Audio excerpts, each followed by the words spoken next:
Okay, Gene, give us a minute here. Okay.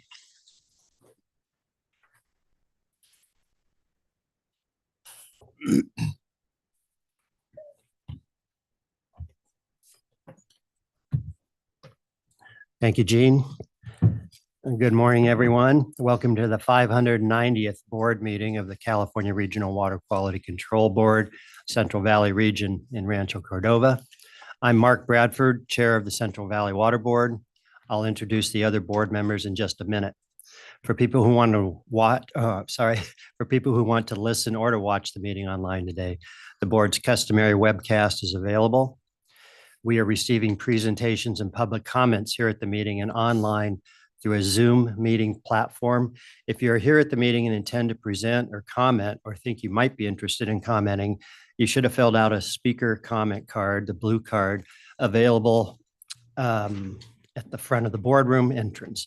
If you are online and planning on commenting, you should already be in the Zoom meeting room using the meeting ID and password provided by board staff.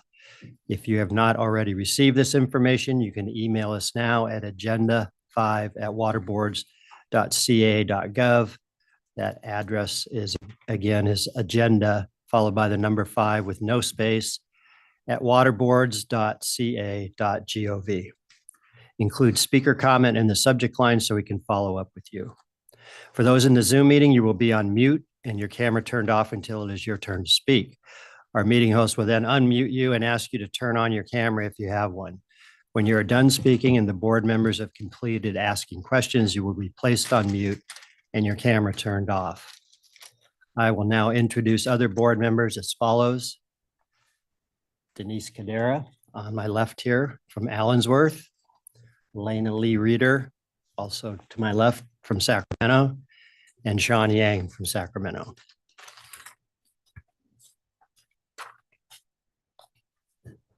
Nicole Morgan, the State Water Board member liaison, is participating in this meeting and will provide an update a little later. I will now introduce Executive Officer Patrick Palupa, who will introduce his staff. Before that, please stand for the Pledge of Allegiance.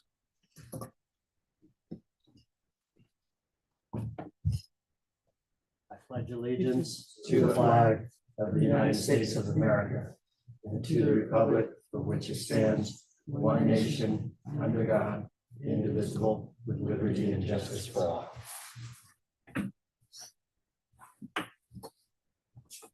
Good morning, Chair Bradford, members of the board. Hard to believe it is December 14th. I don't know about you, but this season is flying by for me. I'll introduce my staff. To my far left is Adam Lapitz, Assistant Executive Officer in the Rancho Cordova office. To my immediate left is Mindy Maxwell, Executive Assistant to the board and Party Planner Extraordinaire. Thank you for everything that you did for last night. To my right, I think she's disappeared into the audience. To clear something up real quick is Jessica Yar from the Office of Chief Counsel, our senior staff counsel. Across from me is Bailey Toft Dupuis and Kennedy Knight, also from the Office of Chief Counsel. To my immediate right-ish is JJ Baum, Assistant Executive Officer in our Rancho Cordova office, and Christina Shoup, the most recent addition to our executive team up from the Fresno office. In the audience, we have a number of staff, including Clint Snyder, Assistant Executive Officer in the Reading office, and a number of supervisors as well. So that's the team here today. And back to you. Thanks, Patrick. Agenda item 2, are there any communications from board members since the last meeting? Down the road here. There we go. Okay, I'll go ahead and kick it off. On October 16th, I've met with the environmental groups regarding the nitrate control implementation. And on October 23rd and 24th, I attended the Water Quality Coordinating Committee meeting.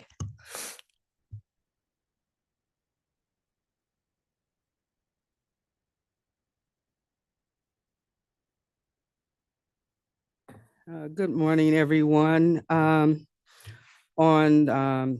the 16th of October, I participated in the nitrate control implementation program meeting. On the 18th, I met with a Zoom meeting with Veronica Farwell from the State Water Board Office of Public Participation, Equity and Inclusion Program. On the 23rd and 24th of October, I also participated in the Water Quality Coordinating Committee Annual Conference. November the 7th, I participated in the Central Valley Air Quality Legislative Tour for Allensworth. On the 2nd of November, I did a meeting tour with State Senator Melissa Hurtado at a regenerative agriculture farm, a demonstration project in Wasco. On the 14th of November, I met with Laurel Firestone, State Board Member Laurel Firestone and Andrew Antevolt. We were discussing administrative issues and trying to address some of the water board, not water board, but district, community services district water needs. On the 15th of November, we met with representatives from UC Berkeley, convened a group of communities impacted from the flooding. On the 17th of November, I participated in the Integrated Climate Adaptation and Resiliency Program Technical Advisory Council, of which I serve. And I'm not done yet. On the 6th of December, I participated in the Management Zones Implementation Program Workshop. And then on December 7th, we had the representatives from the Department of Water Resources, Office of Emergency Services. Many agencies came into Allensworth to give us an update on emergency services as we go into the winter season and preparing for flooding. And just on a high note that I would personally like to share is we had a Allensworth running club that got started in September, and the coach trained them. We're talking about our age group 6 to 9. As they participated in tournaments, each tournament, they all qualified to go to the AAU National Tournament, National Championships in Tallahassee, Florida. And of those 8, they came in the top 25 in the nation. 3 of them were in the top 7, 2 were in the top 10, 1 was in the top 13. So Allensworth is on the map. And I share all these things because my role here on this board is to represent the environmental justice group. So there's a lot of activity going on, and I'm happy to be a part and to represent those constituents. Thank you very much. Well, the Central Valley is a hotbed, I guess, for cross country. There was a movie about a group in McFarland that did cross country, which was awesome. So congrats on that. Sounds like you don't have time for your retirement, but that's okay. I also attended the WQCC meeting, the Water Quality Coordinating Council meeting in October. And then a few days ago, participated in a Management Zone Implementation Plan workshop that was attended by members of the coalitions and environmental justice communities. So it was very open conversation. There was some good dialogue, and it was educational to sit through that. I think that was it for me. Yep. And John, you okay? Okay. All right. And I'll add for members of the board that are jealous of Denise and Mark's participation in the Management Zone Implementation Plan meeting from a couple weeks ago. We will be having a full hearing in front of the board, probably around the April timeframe, to discuss many of the same issues. We still have an open comment period, and my gratitude goes out to Angela Laban, who is the new CV Salts program manager, for running that meeting and setting up a very useful dialogue between the stakeholders and environmental justice groups and some of the dischargers that are working on implementing the early action plans and drinking water programs in that area. So stay tuned. There's more to come there, obviously. Thanks, Patrick. Okay, moving on to agenda item 3, it's time for the State Water Board Liaison update, and Nicole Morgan is here to provide that update.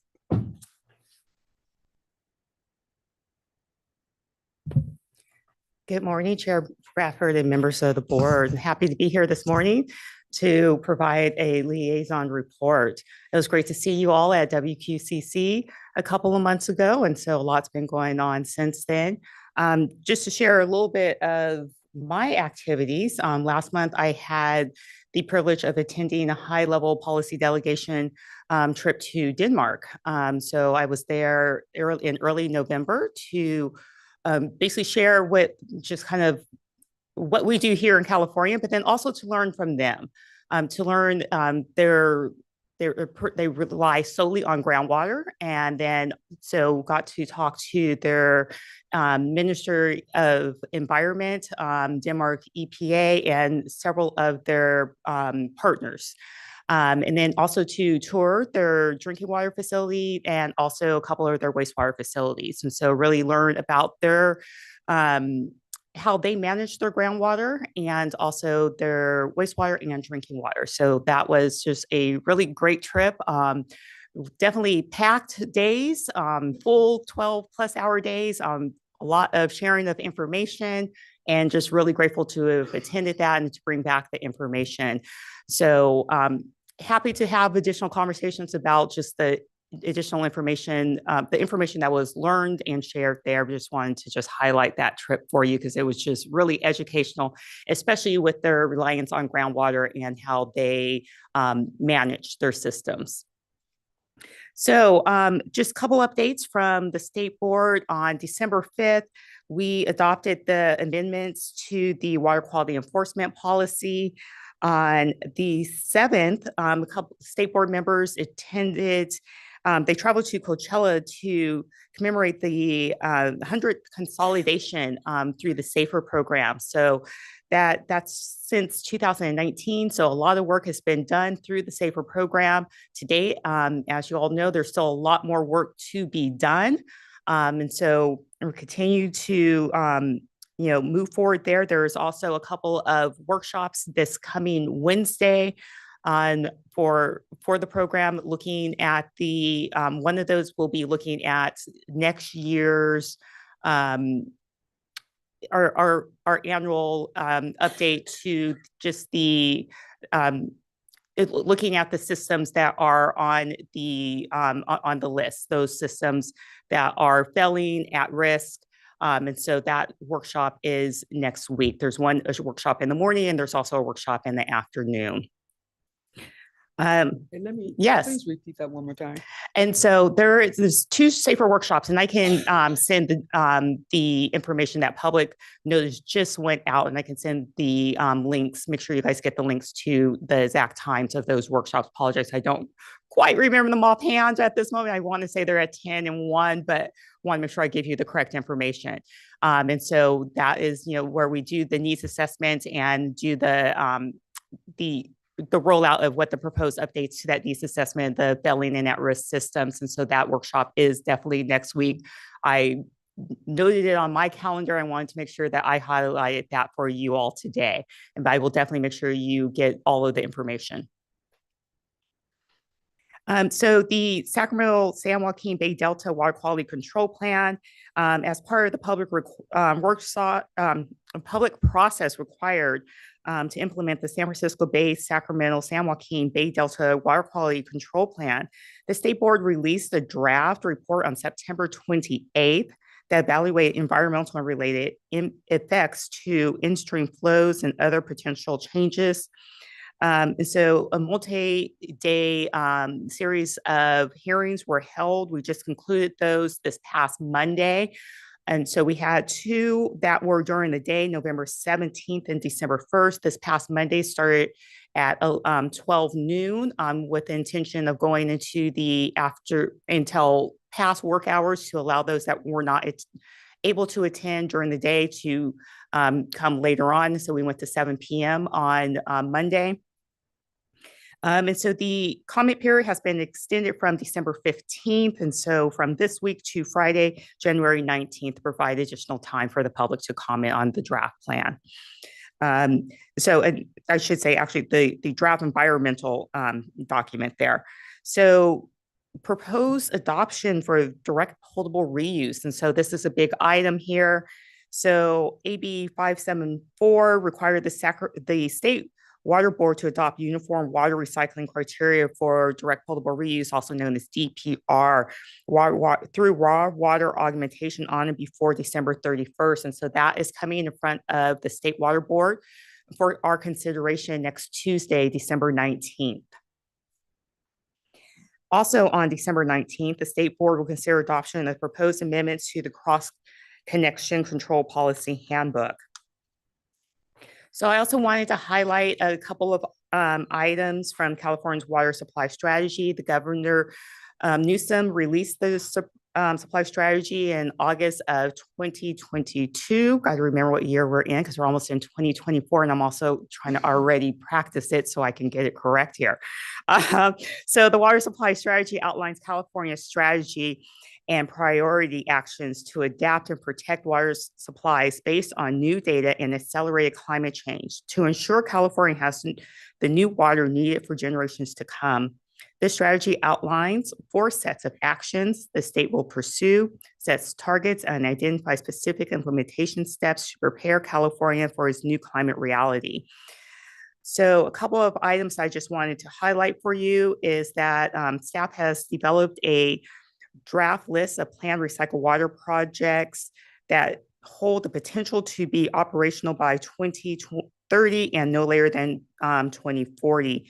The draft list includes key project information and projections for increases in recycled water by 2030 and by 2040. The draft list was developed through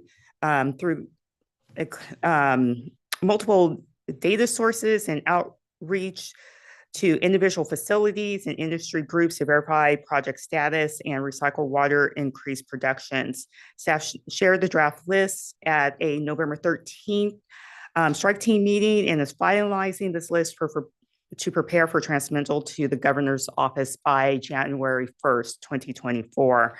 Another item that I wanted just to share was that Water Code Section 1242.1, authorized in July 2023, clarifies how water diverted from flood management can be used to recharge aquifers without a permit and direct the board to post the related information on its website. So the website is up and running now. And as of November 13th, no parties are using the new provisions. However, board staff did give a presentation as part of the recent California Department of Fish and Wildlife workshop. So those provisions are up and going. And so if we get more rain, those will be available to be used. And so one thing that I should have mentioned at the beginning is that the state board has changed our start time from 9:30 to 9 a.m. So state board meetings will also now start at 9 a.m. Moving forward.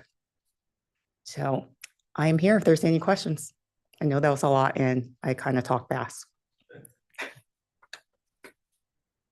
Great presentation. I appreciate the update. Just a curious question regarding your Denmark trip. I remember when we did a WQCC conference a couple of years ago, were there people here from the Netherlands or was it Denmark? It was Denmark. It was the Denmark got to meet with delegation some was of the here. people there? Yes. Okay. Just curious. Thank you. Thank you, Nicole. And thank you all. Yeah.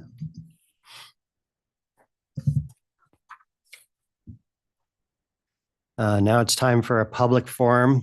If you're in person at the meeting and wish to speak but have not submitted a speaker card, please fill out the blue card at the table in front of the boardroom. If you are on the Zoom platform and have not already emailed us but would like to speak during the public forum, please raise your hand now. And then Mindy, has anyone submitted a request to speak on any topic which is not on the agenda today? Pam Giacomini, a rancher, would like to, I believe she's on Zoom and would like to address the board. Okay. You may Great. unmute Hello. yourself. Good morning. Thank you very much for having me. Good morning. I first want to thank you for attending our tour that we had in October. Hopefully it was very informative for you all, and we really appreciated your participation. So the second thing I'd like to address is the Irrigated Lands Regulatory Program. As you know, we've done a ton of work.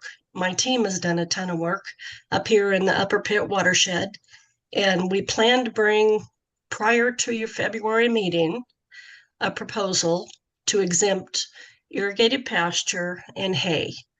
And we want to keep that focused on those two commodities, period. So anyway, we will make sure that we get our package to you probably 40 days prior to your February meeting, which would be the first part of January, I'm assuming. And then your staff will have a chance to review that and then be able to put it out for a 30-day comment period. Are there any questions? Okay, thanks so much. Thank you, Pam. Yeah.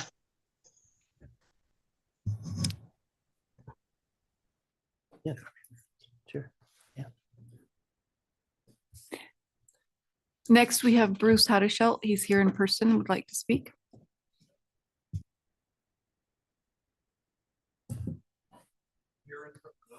But okay, I'm here in person. Want you to start off. Bruce Haddishelt, Northern California Water Association, representing the Sac Valley Water Quality Coalition, which goes from the Delta to the Oregon border. Take a second. Where were you in December 2003? All right. You've reflected on that. I know where I was.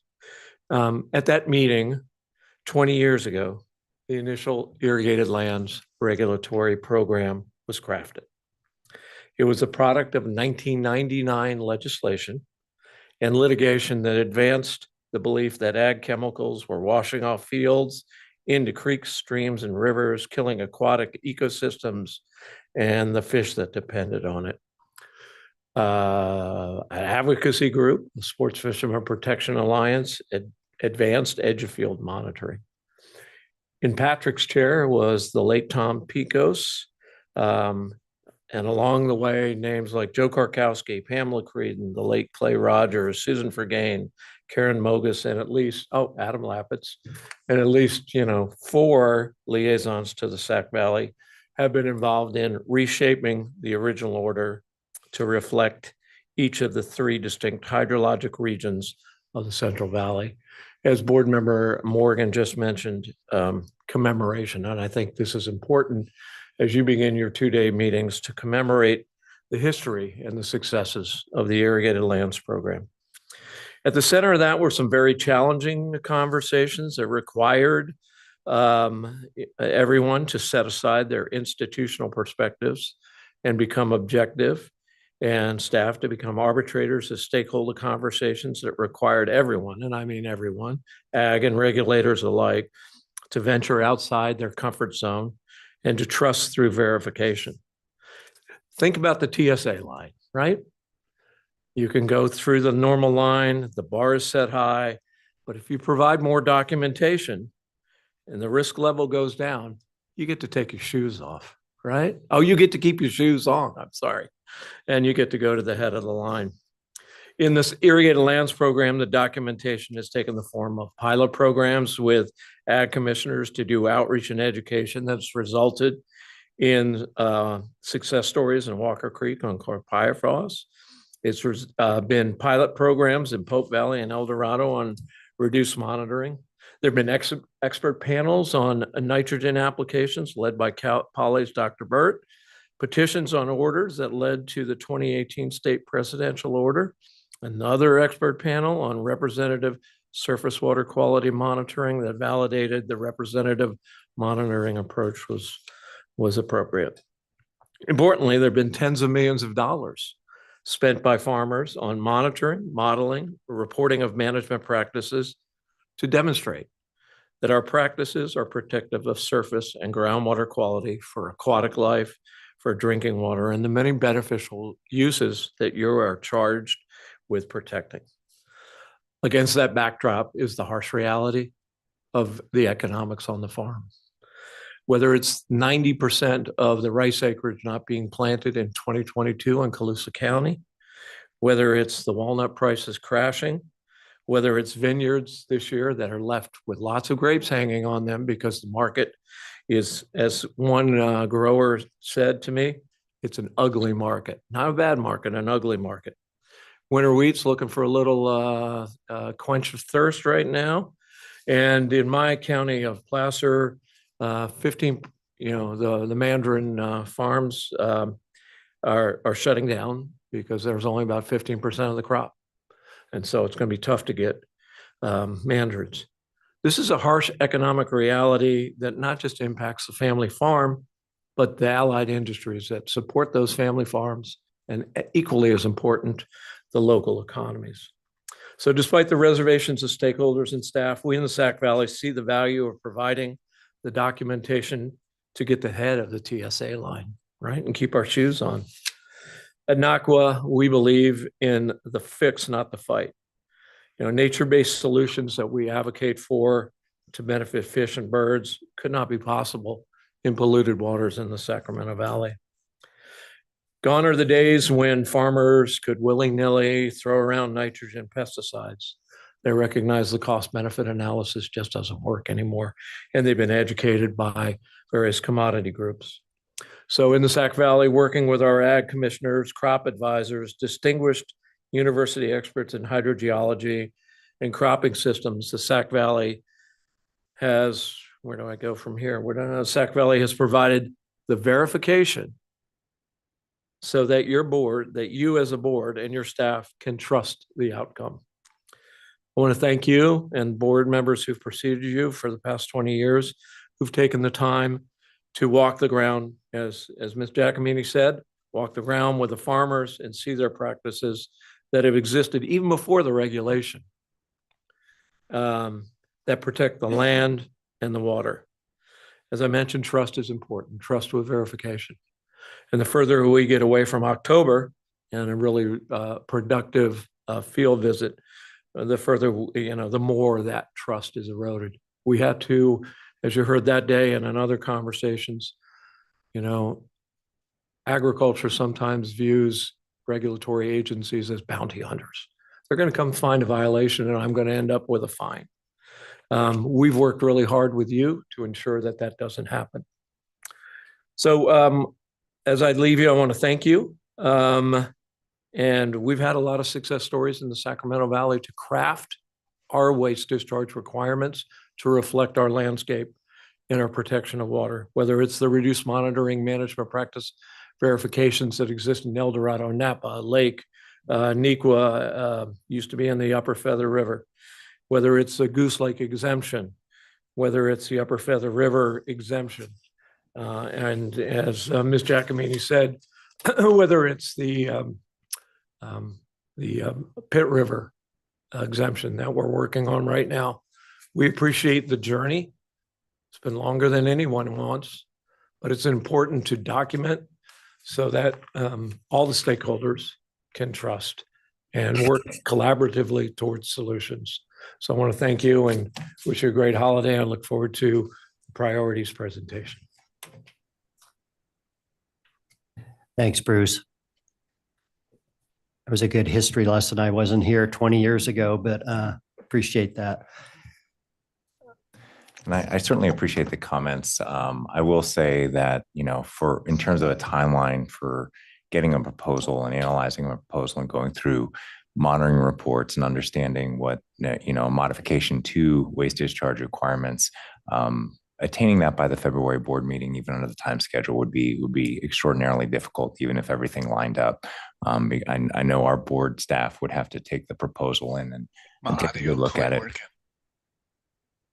We are going to make the commitment to continue to work on these issues and to continue to work with this watershed in particular to understand where we can cut back where it's appropriate. And I think that's I've had a lot of conversations with Sue, her team. I'm sorry. Is that? Oh, that was Jean. Okay. So we do have the commitment to continue to work with that watershed and understand what the next steps are. And I just wanted to follow up on that a little bit. And I know, and thank you all for coming to that tour in October to see the work that our staff's working with the growers up there. And there's a lot of history here. And as Bruce was saying, this area is under what we call the reduced monitoring and management practices, because we have recognized that they're a different area than maybe the valley floor in many respects. I think the reality of what we know right now is that we need more information, and certainly our staff are, the door is open to conversation. The door is open to, collecting and gathering that information. But the truth is that this area is different than the Upper Feather River watershed, and it is different than Goose Lake. We know that much. And so, I've had conversations with Pam, and I know that there's a lot of concerns in the area, and we're going to work with them on this. But at the end of the day, Bruce kind of mentioned trust. We've always been honorable and upfront with those groups, and certainly we will continue to be so and work with them on these issues. Thanks, Adam and Patrick. Yeah, and the tour up there was really eye-opening, and it's beautiful country, obviously, but to understand kind of the mechanics of what they're trying to do in growing pastures and hay up there, which is a low margin crop in a good year. So that, that was it was a little bit of a reality check on how they have to deal with all of the regulations that they're faced with. But I think, continuing that discussion and taking a look at additional data, if it can be obtained, would be helpful. And I would agree with Patrick. I was thinking February is awfully close right now. So hopefully we can get to it eventually next year. Did you want to? Yeah, Sean. Yeah, sorry. I just want to circle back to the board member communication. I too also attended WQCC meeting on October 23rd and 24th. It was intriguing, educational, and exciting to hear from the state leaders, region leaders, and other stakeholders. So it was a treat. Thank you. Thanks, Sean. Excuse me. Okay, moving on to agenda item 5, the executive officer's report. Prior to each meeting, the executive officer works with the executive assistant and the board's program managers to compile a report on the status of the board's programs, its staffing, and many different initiatives the board is working on. This time, the executive officer's report also includes a list of the board's priorities for 2024-25. If you are a person in the room and wish to speak but have not submitted the speaker card, again, please fill out a blue card at the table in front of the boardroom entrance. If you're on the Zoom platform and wish to speak and have not emailed us, please raise your hand now. And at this time, I think Patrick's going to take the floor. All right. And you can hold off on the presentation for just 1 minute, Jean. All right. First, I want to make sure that I'm fielding any questions from the executive officer report. And then I've got my favorite part of the board meeting, hand out a couple of awards to well-deserving staff. But first, to open the floor up to see if there's any comments on the executive officer report for this past board meeting. Well, Lots happening. I'll just simply say that since I've been on the board, and the executive officer report was a very thick document with lots of information, valuable information. But I appreciate over the period of time, and particularly in the last couple of years, how it's been streamlined to lay it out in a format to where it's a lot more readable, The programming is in its place, so if you want information, instead of having to go through all those pages, programming, enforcement, success stories, it's all there. And the information that I had spoken about some time ago was to have information about outreach to disadvantaged communities. I see that being valuable information as well. And I just think you've heard what the board has said, and I think it's a lot more readable for our board members as well as the public. The staff does a great job and a tremendous amount of work that's being done, and to put it in an executive officer's report. So every time we come to a meeting, we know what has been worked on and is presented to us and the public in a fashion that's readable and shows accomplishments. And so I'm quite pleased with it. I'm pleased with the work and of the staff and the work of the executive officers too. Thank you very much. All right. Well, thank you so much. I will say it's a team effort, and the undisputed team captain is Mindy, who helps marshal all the program managers and gets everything compiled, and then goes through my review each and every board meeting. But it's an effort to really make the document a little more understandable, not just to the board members, but to the public as well. And to legislators who may have some questions about what we're doing, we can point them to the executive officer's report, and it has a good compendium of what we've been up to.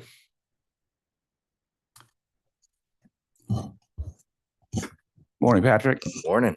I want to second Denise comment on that. I think the executive officer's report is very thorough. I really like the outreach that was summarized on the report. And I also wanted to say that I love the fact that we have links on some of the items that if you click on, then you have more information to read. That's very helpful. So good job all around. Thank you. Thank you so much. Thank you. And I kind of focused on the priority projects for next year when I was Yeah. reviewing the executive officer report. So I'm looking forward to that Yeah, presentation. we'll get into it in just a minute. Yeah. But without further ado, I think I see both Denise and Rebecca in the audience. I'll start with Denise. And this is a Superior Accomplishment Award for outstanding service. And I'll just go right into it. Christine Croyle is the manager who proposed Denise for this award, and I thoroughly endorsed it. The Central Valley Water Board purchased 6 pedal kayaks, 2 for each of our 3 offices, to ensure staff that could collect samples and investigate freshwater harmful algal bloom events. And it sounds interesting, but it's really, really important sometimes to get water quality samples not at the side bank of the river, but more out into the open. And so that's what these kayaks were for. This was the first purchase of kayaks for a state water resource control board, and we were informed by the Division of Administrative Services Health and Safety Office that staff must be trained on the use of pedal kayaks prior to their use in the field. Central Valley Water Board Program Support Unit staff Denise Hill took the initiative to figure out how to get staff trained to use our new pedal kayaks. The process to set up the kayak trainings proved to be challenging and complicated. Denise used her training expertise to navigate complex health and safety policies and procedures. She also had to find a vendor that was willing or able to train staff on how to use and transport pedal kayaks, which proved to have much more limited training options than traditional paddle kayaks. Denise coordinated and met with the DAS Health and Safety Office, identified and met with potential training vendors, and consulted with technical staff, program management on their needs. Denise worked alongside the training office to select training vendor that could meet the needs of the Central Valley Water Board, worked with the training vendor to problem solve on how to hold a training for an 8 staff a day with only 2 pedal kayaks, worked with program managers to identify staff that needed training, and ensured all training request forms, staff payments were submitted timely. Denise was successful in setting up 2 kayak training sessions held on September 25th and 26th for 16 Central Valley Water Board staff across 3 of our offices. Overall, this was a highly complicated process that took a large amount of staff time over many months. Denise's efforts have paved the way for kayak training for the rest of the water boards, regions, divisions, and offices. And this is, it's an interesting little anecdote, right? But you often hear stories that might appear in the Sacramento Bee about unused inventory. Bureau of Reclamation bought a thing and they never used it. I think it's often because you have, the stereotype of a government worker, non-creative. If it's out of the box, it's not getting done. Denise is the exact opposite. Especially with this program. She's done a lot of work for the regional board for all the training that we've been doing through the pandemic. So certainly the paddle kayaks is a highlight of what she's proposed to us, but I know her work going back many years, just an exemplary performer for the Central Valley. And Denise, very, very deserving of this award. Feel free to come on up.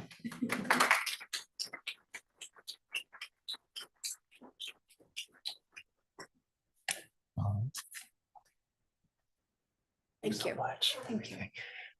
We'll get a picture as soon as we get Rebecca up here as well. So hang out for just 1 second. Okay.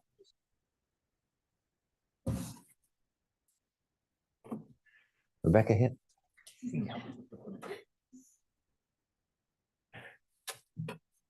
Rebecca, up from the Fresno office.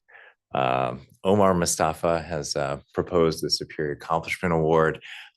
Rebecca is often kind of the lone voice from the forest management program in the Fresno office, but has been doing incredible work across a wide variety of programs. Always happy to help, but I'll get into the actual text of the award. But I really wanted to second Omar's proposal for Rebecca's recognition here. I am pleased to nominate Rebecca Hipp for the Superior Accomplishment Award for the exemplary work she has done in the Forest Activities Program for the Region 5 Fresno office. Since joining the regional board as an environmental scientist in February of 2020, Rebecca has been the primary contact in the Fresno office for the Forest Activities Program and is responsible for reviewing notice of intent for timber harvest projects seeking coverage under the board's waste discharge requirements general order for discharges related to timberland management activities, the general order, drafting notices of applicability for those projects to be enrolled in the general order, and reviewing and processing notices of termination for completed timber projects that no longer need coverage under the general order. Rebecca is also responsible for conducting compliance inspections of timber harvest projects to ensure that project activities are being conducted in a manner protective of water quality and reviewing monitoring reports submitted for projects enrolled under the general order. During the 2022-2023 fiscal year, Rebecca conducted a total of 26 inspections related to the Forest Activities Program, surpassing the inspection target of 21 inspections for the entire Fresno office. Rebecca's commitment to fulfilling her job duties has continued to the 2023-2024 fiscal year, as she has completed 14 inspections as of October 2023 and is on track to once again surpass the Forest Activities Program inspection target for the Fresno office. In addition, Rebecca regularly participates in meetings with the state and regional board staff to discuss various project and permit documents for the Forest Activities Program, and she has also helped review draft Forest Activities Program permit documents scheduled to be considered by the board at future board meetings. Rebecca does an excellent job of fulfilling her role as a primary contact in the Fresno office for the Forest Activities Program and regularly exceeds expectations due to her strong work ethic, positive attitude, writing skills, and interpersonal skills. For these reasons and more, Rebecca is very deserving of the Superior Accomplishment Award. And again, like I said, it's always a pleasure to see Rebecca's face pop up on the screen when we're having a meeting. Always brings something excellent to the table. So congratulations. Thank you so much.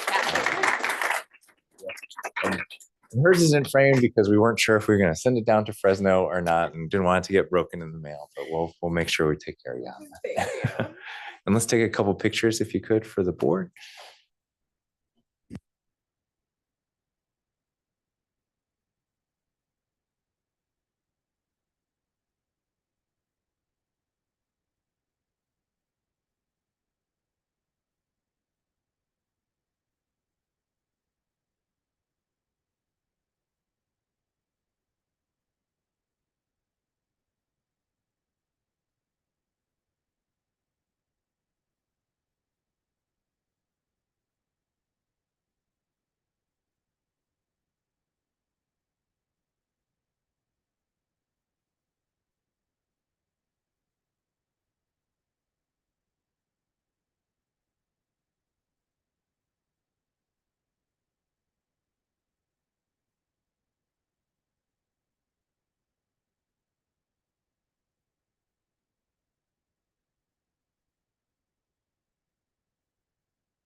And Jean, you can bring up the presentation if you could.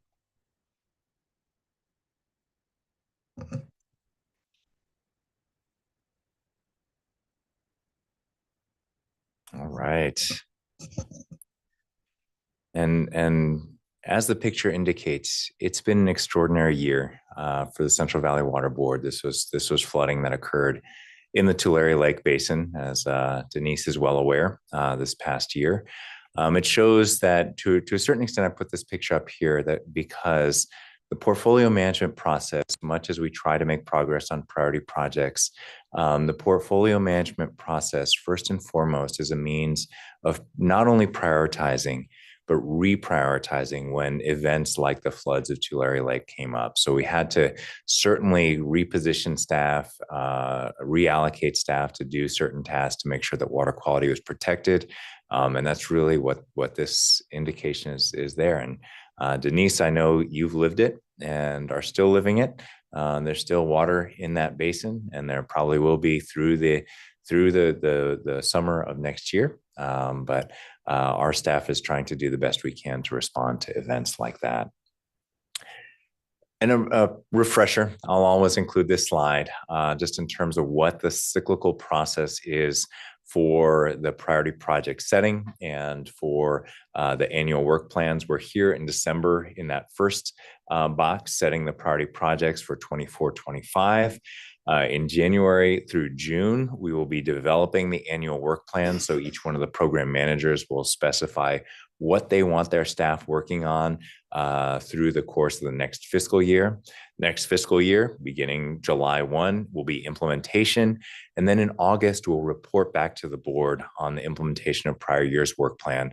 Essentially, what worked, what didn't work, what did we have to reprioritize midway through the process to make sure that we covered all our bases. And racial equity resolution. So this time last year, we were actually considering both priority projects and a racial equity resolution. What we've done this year is continued that racial equity resolution goals, incorporated into the annual work plans. And I will be providing an update to the board in August about the achievement of our racial equity goals from this past fiscal year. So we're kind of midway through 23-24. Some of the people that presented the racial equity resolution to you, two of them accepted promotion. So unfortunately, they're no longer with the team, but that made room for a few other folks.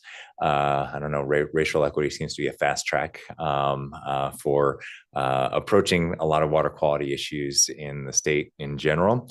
But some members of the team broke off and formed a number of additional groups that I'm working with. Chief among them is the accountability group. The accountability group meets regularly with the program managers. We just had a series of meetings over the past couple of weeks as a check-in. How are you doing meeting your racial equity goals for this past year? So even though we're not adopting a new racial equity resolution this year, we're continuing the work that was set forward by that racial equity resolution. And you'll see that reflected in the priority projects that we are discussing here today. And I will say, throughout all of this, the touchstone is the words up on the screen, working towards a future where race no longer predicts access or quality of water resources. Race is not a predictor of professional outcomes for our employees. And the boards apply a racial equity lens to the decision-making process, which means that as we're moving forward in the cleanup program, in the permitting program, in the planning program, we make sure that we interact with and have meaningful conversations with tribal groups and disadvantaged communities to structure our programs and learn from them as we set our targets. And I'll always include this one as well, not just because it's got Mark's smiling face on there, but because this is the spot on the website where you can go to see what the program goals are for the upcoming year. Just click on Programs Overview, and you'll see not just this, but the resources that are allocated to the board's various water quality programs.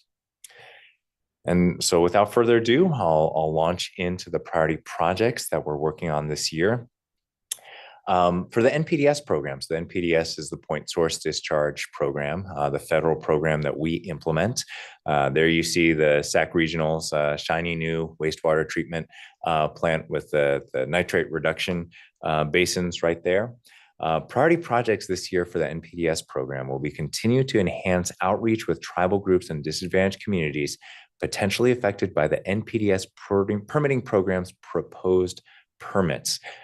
So really, we've got the bare minimum in terms of our outreach, but the NPDES program is trying to do more.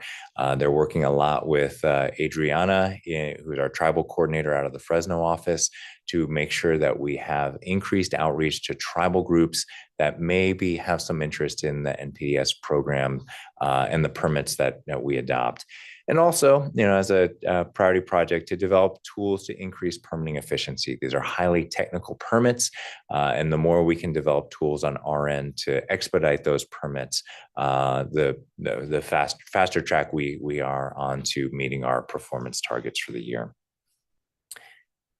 Waste discharge to land program. This is the oldest of the water quality programs that we have in our portfolio. It regulates this predates the Clean Water Act by a bit. These regulate the facilities that discharge to land. Priority projects in this program are, first and foremost to continue to implement the new law AB 2108, which requires us when we're adopting general orders, which the Waste Discharge to Land program is working on a few, and when we're adopting orders that have a time schedule for compliance built in, to engage in culturally relevant outreach to affected communities, to put racial equity and environmental justice findings in our permit about what we see as potential issues, and really to have engagement on any of those time schedules that you see in those permits. And for the land discharge waste discharge to land program, it's usually nitrates. Nitrates are the issue that we have to have time schedules for and work towards long-term compliance. That dovetails right into the implement the nitrate control program under CV salts. Denise, Mark, that was the conversation that we had just a couple weeks ago. We will continue to have that conversation about the implementation of the nitrate control program, and the waste discharge to land program will be bearing a heavy load in terms of implementation of that program. And last but not least, we've got 3 general orders on deck, all at kind of different stages of completion. I think the mid-sized wastewater treatment wastewater treatment plants, it should read, will be next on deck. Hopefully we'll get that adopted early in 24-25. So we're looking on finalizing the outreach in the upcoming months, and then letting that order out there for public review. Water quality certifications. Now, I know everybody attended or tuned into WQCC. There was a lot of conversations about the water quality certifications program. There's a lot of changes. That last bullet is after the Sackett decision at the U.S. Supreme Court. The duties for this program in particular are going to be changing.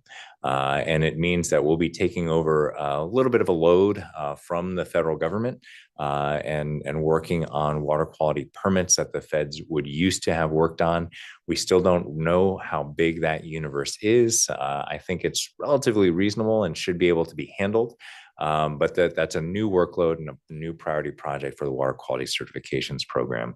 And to support that work, the program plans on streamlining workflow and really streamlining workflow in the same way that we tried to streamline the executive officer's report. We're putting pressure on you streamline the workflow, you clearly communicate to dischargers and permit applicants what we're doing, when we're doing, what the process is.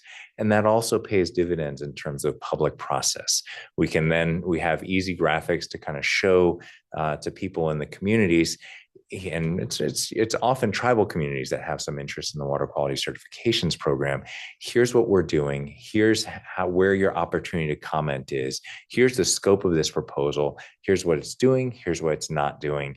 And so, making it clear to dischargers also has the added benefit of making it clear to people who want to participate in that process. We also are going to be trying to expedite habitat restoration projects. As all of you may or may not know, as part of some of the agreements between water utilities, water users, water agencies in the state of California, they were called the voluntary agreements. I think they're shifting the terminology around a little bit. We're not party to those particular agreements. That's a water rights thing. But we do have a lot of habitat restoration projects that will need to be permitted in the Central Valley to facilitate those projects. And we're talking about thousands of acres of restoration projects throughout the Central Valley that need to be evaluated. The water quality certifications, mitigation offsets need to be evaluated. So there's a lot of work kind of coming on down the line, particularly in the Central Valley, to implement those projects. And so there's a lot of interest, in just about everybody who uses water in the state of California to make sure that those projects move forward. And last but not least, as you may know, there was a lot of interest in utility corridors, particularly when you had the Camp Fire, Dixie Fire, some of the other major fires within our region that were potentially set, in some cases very explicitly set by utility companies that had failed to maintain their utility corridors. PG&E was a culprit in some of those and found liable for some of the fire damage. The state said, well, you got to make sure that you maintain those utility corridors a lot more. And guess what? When you maintain those utility corridors, oftentimes it means you're felling vegetation, you're crossing stream channels, and that means you interface with the water quality certifications program. So all the work that you do to make sure that utility corridor is clear and that there's not going to be branches knocking over utility lines and sparking fires, and you maintain those utility lines, interacts with the board because we need to understand what you're doing and that what you're doing isn't going to impact water quality. And so sediment, pesticides, all of that is rolled up in these water quality certifications for the utility general order. The stormwater program. So the stormwater program is interesting, and I've talked about it a little bit. First, the renewal of the region-wide MS4 general permit is going to be a big deal for this upcoming fiscal year. That's MS4 stands for Municipal Separate Storm Sewer System. So those are the storm gutters that you see in just about all the communities of Central Valley. We've got a general order that needs updating. It imposes requirements like low impact development. And so there's a lot of conversations that have to happen between that program and, frankly, the communities and the developers in the Central Valley, because there's a huge push for housing as well. And we don't want to stand in the way of that, but we want to make sure that we also protect water quality. So a really big issue for us. It turns into a lot of tough conversations there, but I think we can achieve both goals with our revised MS4 general permit. And last but not least, this is certainly something that is very relevant for racial equity issues, is targeted inspections of industrial stormwater sites. We partner with all the other regional boards and the state board to look at industrial stormwater sites, to evaluate the communities and where those industrial stormwater sites are located under EnviroScreen, and try to use that as a prioritization tool. What we found, and this is not a shock to anybody, but most of the industrial sites are clustered in areas in disadvantaged communities, and very often BIPOC communities, and very often, poorer communities. And so adding muscle to the industrial stormwater program, making sure that those sites are not polluting waters, is in of itself a targeted racial equity issue. And if we clean up those sites, we are having a huge impact on those communities and on the waterways that those communities depend on. And again, it's no surprise to anybody. It's almost self-obvious. But if you run the numbers, you very clearly find that these sites are clustered in disadvantaged communities. All right, I'll pause there for a second. For the planning program, continued development of tribal beneficial use designations is a huge undertaking. Tribal lands, all of California was tribal land to start with. So having conversations with tribal groups about their use of waterways, their use of the watersheds, what they value in terms of their water quality protection is critical to the planning program. So there's a huge effort underway to advance those tribal beneficial uses. You'll see this come up, for priority projects. It shows up in priority projects. It also shows up in the triennial review. as a priority project to continue to make headway on tribal beneficial use designations. I saw Lauren in the office just a few days ago, and she remarked that we're actually rounding the home stretch. As you recall, we adopted the tribal beneficial uses into our basin plan, at least the definitions, setting the stage for the next actions that we're going to take. They're rounding the corner. I think they're being finalized through Office of Administrative Law. And so we're very nearing the end of the process of getting the tribal beneficial use designations into our basin plan. So that's something to be celebrated. And then, of course, the next step is to get those designations and implementation plans, et cetera, implemented in some of the watersheds that most need it. CV salts, as always, these are going to be priority projects. So first and foremost, Angela and Adam have worked a lot on a nitrate control program transition plan. This is not necessarily a complete handoff, but the nitrate control program is shifting from the planning program into implementation. So we're going to turn what's in the management zone implementation plans into permit terms. That means that the irrigated lands regulatory program, the confined animals, the dairy program, and the waste discharge to land program, where they have a tall order ahead of them. You got to make what is promised in the management zone implementation plans into permit terms that are enforceable. The timelines have to be enforceable. We have to work through CEQA issues associated with adopting those permits. So the transition plan is key. And I've got the document that I'm currently reviewing. That's going to be one of the priority projects for the upcoming year. And then the other two, no surprise, continue to support both the nitrate control program and salt control program as they continue to be implemented. A big deal just for everybody's information. Those of you who have participated in the executive calls of the CV Salts team, we're going to be releasing the Priority 2 notices to comply in the very near future by the end of the month. That was our obligation, was to get it done in 2023. Angela, even though we switched program managers, Angela's getting it out on the 29th, I think, is the proposed mail out day. If you want to come in and help address envelopes, I think next Tuesday is the day, if I'm right, Adam. All the board members are invited. You can kind of if you want to get those out the door, but those will be going out the door, and we will begin implementation of the nitrate control program in the Priority 2 basins in the very near future. So a lot of conversations. We, just like with the first mail out, we expect an onslaught of phone calls. What the heck is this thing? Wait a second, I'm out of compliance. And so those conversations will begin right at the start of the new year. The surface water ambient monitoring program is a small program here at the regional board. It's kind of, sometimes when you talk with the public, it's what they assume we're doing all the time. Have an army of scientists going out there and monitoring all the waterways in Central Valley. Would be great if I had those resources, but rather it's a couple members of our team, spread throughout all of our offices that work on a coordinated monitoring effort with the State Water Board. And one of the things that they do that's incredibly relevant to people who oftentimes don't have a great community pool that they can go to is they recreate in the waterways. They go out and they go swimming in whether it's the Merced or the Kern or the American River here in Sacramento.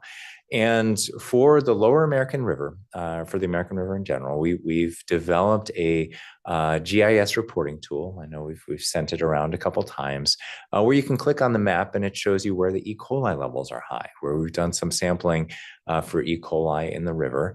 And that's really relevant to people who want to plan their picnic by the river. And if you look at that map, you can actually very easily understand, hey, maybe if we go a few blocks up, we're at lower risk for E. coli in this water body. And it's largely driven by geese. I think that's kind of the message that a lot of surveys are showing, but there's ways to mitigate your risk if you're going out into these waterways. And the SWAMP program put a very ambitious series of racial equity goals together. It's a little harder to implement than was initially planned, but we're still making some headway. for translating those websites, translating those GIS systems, making some informational videos about how to use those websites and getting them up. We're working with the Office of Public Participation. We're working with the statewide swamp effort to continue those efforts. So we're going to assess those waterways and really try and broaden the availability of that tool. You know, they've worked on making sure that it's available on your cell phone, because that's how most people interact with this stuff these days.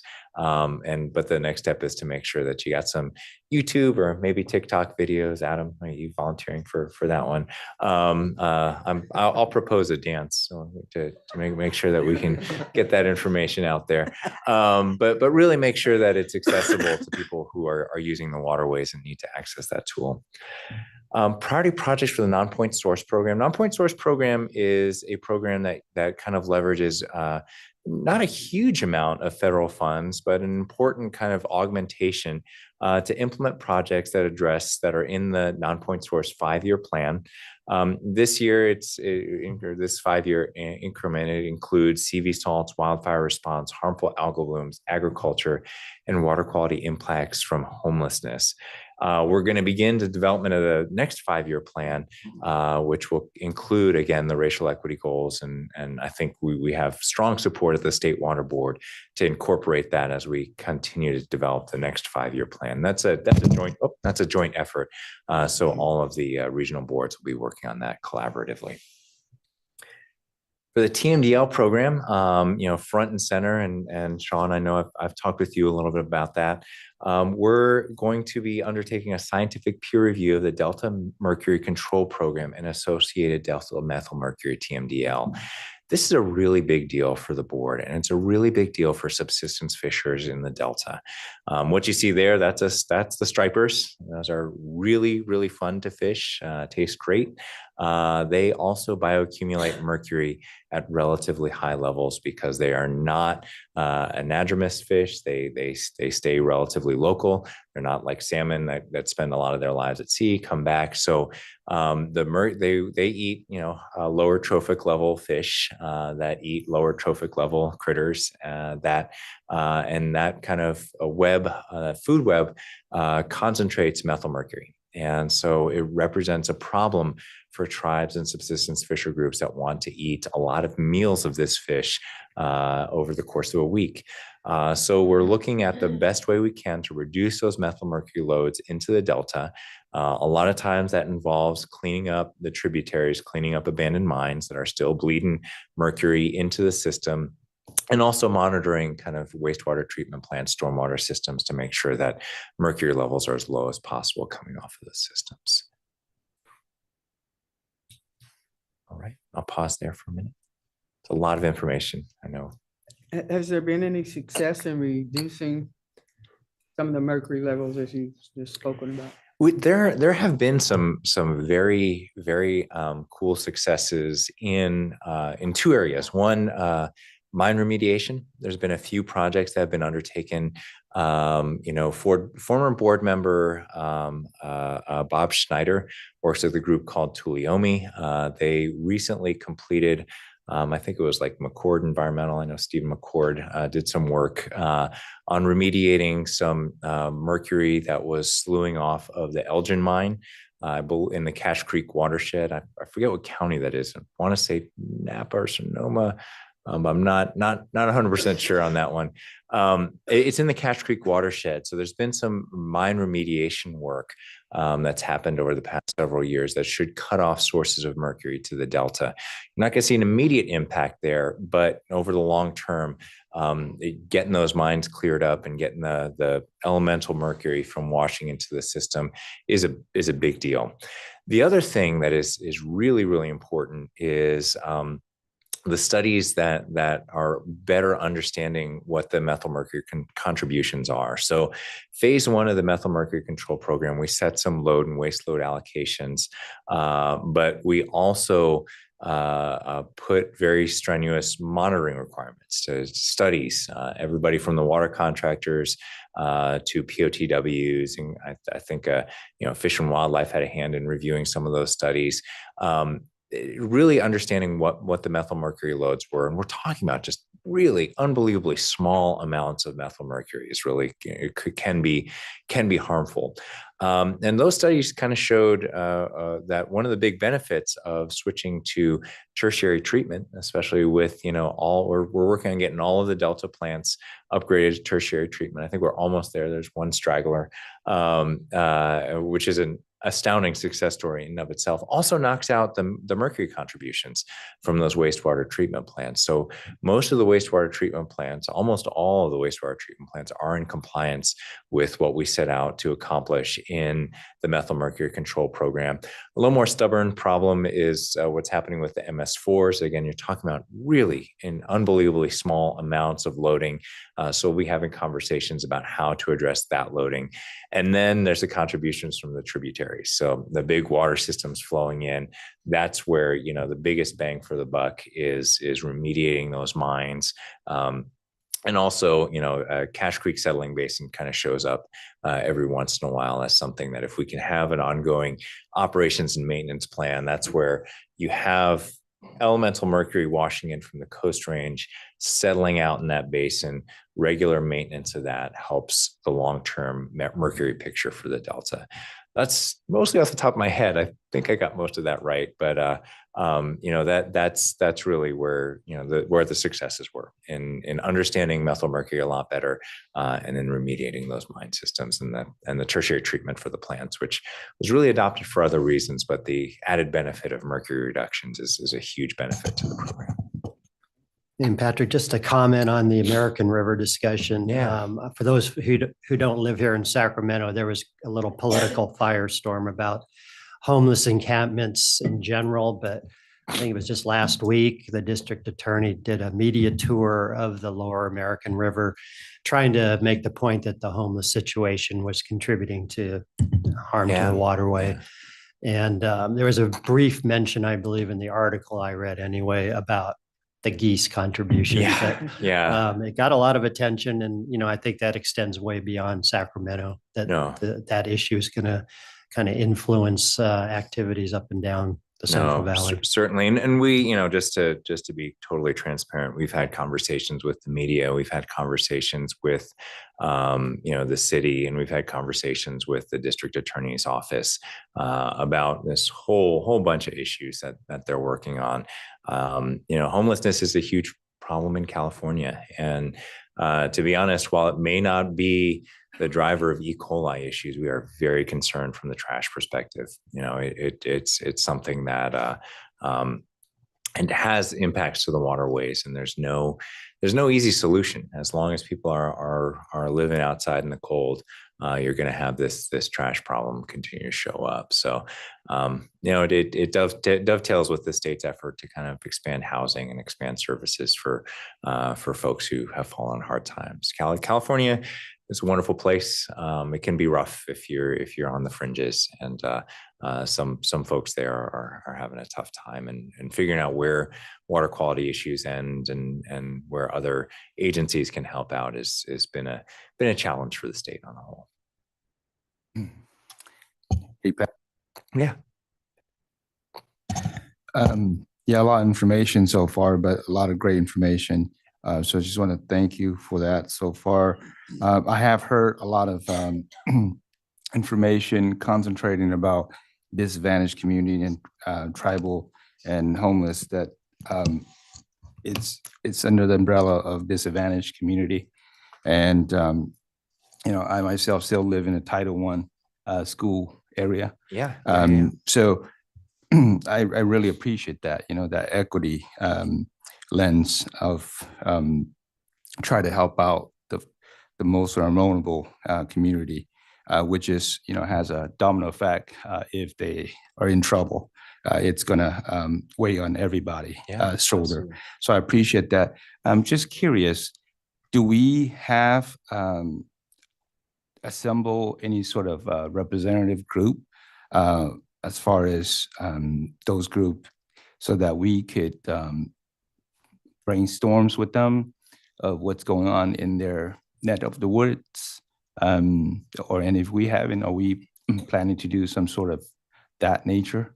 For which group? For- Any group, I mean, just the disadvantaged community in general. And, so, because I find that, if we help them assemble representative groups, I think it will be easier to collect information from them. Because when you do that, it gives them a sense of responsibility as far as talking to one another Absolutely. and collecting their concerns and their proposed solution, from their own neighborhood. Absolutely, absolutely, and I know I was trying to get the word out there as much as possible. So the State Water Board and Cal EPA manage a few small community grant programs that do just that. And I am in communication. We have a conversation with the Office of Public Participation that even has proposals to enhance that. And what they can do is they can go into, the process, and I know I've worked with Cal EPA in the past to kind of try and streamline that process so that if somebody wants to go in and get a grant to do organizing within a community, to understand water quality issues better, they can put in their application. There's fewer strings attached to the dollars these days.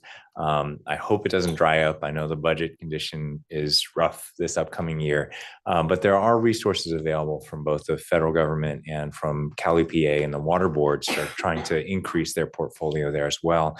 And what we've been able to do is route some money to groups to have public participation campaigns to frankly say, this is so you don't like a permit. What do you do? How do you interact with the board? How do you learn? I remember, like, there was a number of years ago, one of the recipients from our program, Denise, I think you remember when Little Manila Rising came and they actually read some poetry before the board and really had a pretty big impact on kind of the board's decision making, and really kind of helped focus the board's attention on some areas. And I believe they were a recipient of one of those grants to help the community understand how to participate in a board process. What you can do, what can't you do, how do you read a notice, things like that. And so those efforts are ongoing. I think, it's happening a lot in the tribal area, and I know Office of Public Participation is really dedicated to getting those funds out there for community development. Basically, help. We sometimes, and I've challenged my staff not to do this, but talk in regulatory speak. TMDLs or NPDES permits, and you ask somebody, in the community, what the heck does that mean? And it's a barrier. It's a barrier to communication. So helping folks navigate those barriers and being self-critical when we use too much of that kind of terminology is something that's ongoing. And I believe it's also part of the racial equity work plan at the State Water Board. Remember, they're in charge of all the monies. But as part of their racial equity work plan that they're working on developing, that's one of the pieces, and it's an important piece as far as I'm concerned. All right, keep going. Administrative support program. So this is Kelly's team, and this is exactly to kind of what some of the comments are. So we are going to continue to coordinate with the State Water Board on the development of resources and guides to assist hiring managers in support of the racial equity work plan. So a lot of it begins, and I won't say ends, but a lot of it begins with making sure that our workforce reflects the communities that we work in. And to do that, we want to increase outreach to folks who may, not have a kind of interest in working for the board, and explain what we do. Explain what our actions are. The programs that are available. And we've had a lot of success. A lot of our offices are diversifying in terms of the people that are hired, and I think that has a knock-on effect. It really. Bringing more voices into the conversation helps us make better decisions at the staff level, at the management level. And so we're going to continue to work and develop best practices in that regard. And again, kind of not exactly on the racial equity front, but the other priority projects are to review and evaluate internal processes to accommodate growing administrative needs. I'm not shy about criticizing when we get resources, and which you may do every once in a while, it rarely comes with the administrative resources to help the back end staffing. So it's like, oh, great, we got another couple engineers, I'll take them.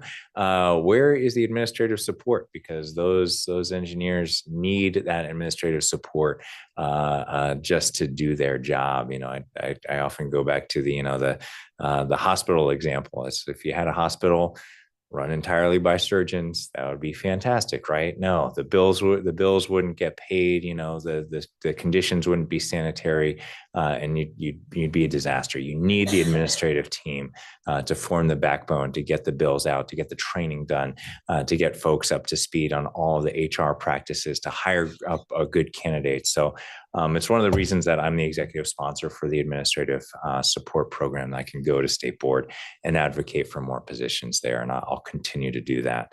And last but not least, office space reduction and optimization. Nice way of saying we're having this office cut down in size. Most of our staff are still telecommuting and will be telecommuting at least, about 3 days out of the week for many staff, more in some offices, a little less in others. And that means that, not all of our cubicles are fully utilized, and the state is looking at saving some dollars here. My office is moving. I'm going to be back at the other side. They're cutting that executive part of the office off and giving it back to the management company to rent out to somebody else. If you saw that team of folks meandering through the office this morning, that you may not have recognized them as board employees, they're not. That's the management company and the architects learning on whether they're going to knock down some walls and put some more walls up to reduce the office space. And all of the offices are under pressure to do this. We just happen to be lucky in that our lease was coming up relatively soon. So that's something that is a huge administrative burden. And give my thanks out. You may have seen Ashlyn Ross, a new employee working underneath Kelly. She's came to us from another state agency and really has hit the ground running to help make that happen. So hoteling was a word I'd never heard of before. Now we're hoteling cubicles. It means that we've set up cubicles. If you don't have a dedicated workspace, you can come in on your days in the office and have ergonomic desks, ergonomic computer monitors, and things like that to make sure that you're working in good condition. So lots being placed on the administrative support program, and they're doing a wonderful job with that. All right. Special permitting programs. All of our programs are special. These are special permitting programs. Irrigated Lands Regulatory Program has some of the most ambitious and toughest priority projects in the upcoming year. Integration of their drinking water well monitoring program with the nitrate control program under CV Salts. Drinking water well monitoring is really one of the main focuses of this program, especially from an enforcement perspective. An outstanding response rate. I think it's well above 97, approaching 99% compliance. Thousands and thousands of wells tested throughout the valley for nitrate. Updating groundwater quality management plans, something that we have to do periodically to make sure that the Irrigated Lands program is making progress in protecting groundwater resources. Sean will involve you in this again, and certainly, Nick, two of you participate in an outreach event. We're going to continue to do that. Strategic engagement with socially disadvantaged growers. I think Sue McConnell is one of those folks, and you heard from growers earlier today. It's not always just the communities that are having some tough times in California. We have a lot of growers that grow very, very small acreage. The folks that we saw were South Asian growers and Southeast Asian growers and people in the Hmong community, and maybe not speak English as their first language, and sometimes they're in tough economic circumstances. They live hand to mouth most of the time, at least in terms of their financial situation. And so we've developed streamlined reporting for them, and we'll continue to advocate for trying to lessen the burden for their reporting requirements and in the year to come. Review of management zone implementation plans at CV Salts in the priority 1 areas. And convening a new agricultural expert panel is what the state board asked both us and Region 3 to do. That's a priority project for this upcoming year. oil fields program. We're going to identify priority outreach sites in disadvantaged communities and BIPOC communities. Since a lot of the oil fields program happens very, very far away from communities. Some of it does not. And so we want to make sure that in areas that could affect communities, that we are informing them of what we do and really where they can kind of talk to us about potential concerns within those communities. We're going to review proposed aquifer exemption applications, UIC permits, and SB4 related groundwater monitoring programs to ensure those activities are protective of water quality. Big challenge for the oil fields program. Land disposal program. We are close to hiring a new program manager for the land disposal program. I got to commend JJ. He's been doing triple duty for a little while. Both the program manager for the land disposal program and the UST program retired recently, so he's working on fulfilling those replacements and doing his regular job. But the land disposal program continued project prioritization, including CalEnviro scores. So we want to look at the communities that these landfills are located in and make sure that we have to do, if we have to do enhanced outreach, that we're interfacing with those communities, and assess new composting efforts due to a surge in new sites caused by SB 1383. That is the bill that essentially said that most organic material shouldn't be in a landfill, it should be composted. It means there's a lot of composting operations that have popped up all around the state, particularly in the Central Valley. New requirements, making sure that that's protective of groundwater quality is a big challenge for that program. Confined animals, dairies, dairy general order revision, including outreach requirements. We've been waiting for this for a little while. I hope it's around the corner. I know State Board has been saying it's around the corner. Been a little over 10 years that they've had the petition. Should be any day now. I've got my fingers crossed that it'll happen relatively soon, that we'll be able to kind of chart a future course for the dairy program. And there'll be a lot of work associated with that, managing a CEQA contract, revising that order, hearings before the board, and most importantly, outreach within the communities that are impacted by those dairy operations. Implementation of CV salts is also incredibly important.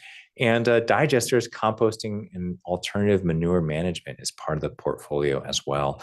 A lot of the team is actually reviewing dairy digester liner requirements. The state has invested very heavily in digesters. There's a lot of grant programs that the Air Board has funded and CDFA has facilitated over the past years. And resulted in a lot of digesters. That's a digester in the foreground there of that picture. To build a digester, usually you have to line that pond, and then you have to put a cap on it, and making sure that that liner design is appropriate for the given geology, given wastes that are going into it, is a huge undertaking. And the review by our engineering staff, it takes a lot of time, but this is a good way of helping the methane emissions from those facilities. And so that's why the Air Board has a strong interest in continuing that program. Highly controversial, I will say. There are some groups that are opposing that, but from a water quality perspective, we just want to make sure that those liners are designed appropriately, and to a certain extent leave the policymaking on the methane to the Air Board, which they're currently looking at that very hard. Mines program. So the priority projects is prioritized mine cleanup or oversight based on threat to water quality and disproportionate environmental burdens, and make progress on key sites. I actually did not include it in this slide presentation because I didn't have time to do it just this morning. But as we were sitting in the board meeting this morning, we finally got a capstone to a years-long effort. The US EPA is making an initial proposal to do a Superfund listing for the Afterthought mine. That's a mine some of you saw on a tour. It is right next to, I believe, Little Cow Creek, bit north of the Shasta office. If you did the board tour, you drove by the Afterthought mine. It has been bleeding acid mine drainage into the creek for many years, an extreme water quality hazard. The tribes are interested in it. We want to get that thing cleaned up. Not National priorities listing doesn't mean that the funding will be available to get it cleaned up, but it is a huge step in the right direction. Focusing US EPA's attention on that site is a fantastic achievement for our board. And I'll send the letter from the letter from US EPA to the board members. Again, a big milestone for the program just this morning as we were sitting in the session. Cannabis program, enrollment, enforcement, and priority watersheds. On the cannabis program, you've seen a lot of attention on the cannabis program, on what it's doing right, what it's doing wrong. From a statewide perspective, the taxes are too high, taxes are too low. I think the cannabis program is really working on using the few staff that it has to do that enrollment enforcement and priority watersheds, making sure that if you're growing cannabis in the Central Valley, that you have the permit that you need to have. And then to continue to create efficiencies, improve workflow, and reduce backlog. This group also, and I'll kind of send it along, has translated some of their outreach materials. And, since you're in the office today, I can share it with you. They even have a Hmong translation that they got. I cannot check it and see if it's accurate or not. So maybe you can, Sean, but it's a big milestone because, there's growers growing both legally and illegally. And we want to get everybody into the program legally, but in terms of harm reduction, at least, kind of be aware of what you're doing. And so getting that translated into a bunch of different languages is really important, getting the word out there, making sure that you are protecting the watershed wherever you're growing. Forest Activities Program, huge, continue to advance a pesticide lab methodology development project. You heard a little bit about that from Angela in years past. It's a sampling technology that helps us get a better assessment of the watersheds and when you're dealing with huge watershed issues, and continue to work on commercial timber harvesting regulatory system streamlining. What's not on this is something we still hope to accomplish. This fiscal year, not next fiscal year, is getting the federal permit to the board for adoption. We're kind of in the final stages of that. There's a huge amount of acreage covered by Bureau of Land Management, Department of Interior, and hopefully getting those under a new permitting structure will be an important milestone that we still accomplish this year. If we don't, definitely going out to next year, but we hope to have it before the board in the near future. Last but not least, enforcement and cleanup.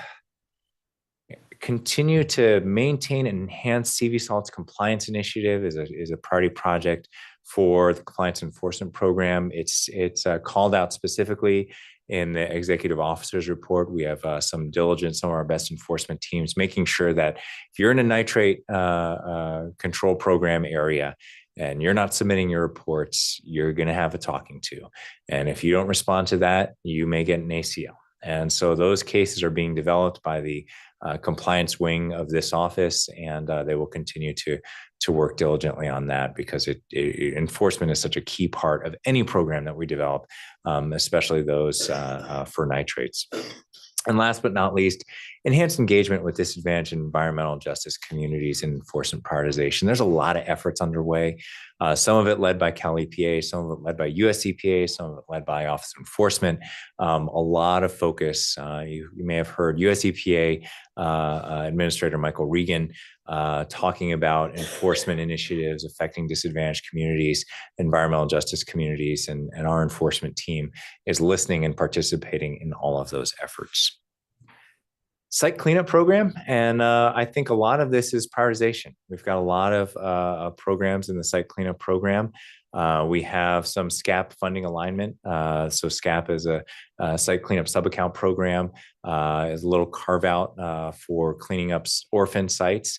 And we want to make sure that the orphan sites that we're cleaning up are orphan sites that are impacting disadvantaged communities, because that's where historically a lot of the impacts have been.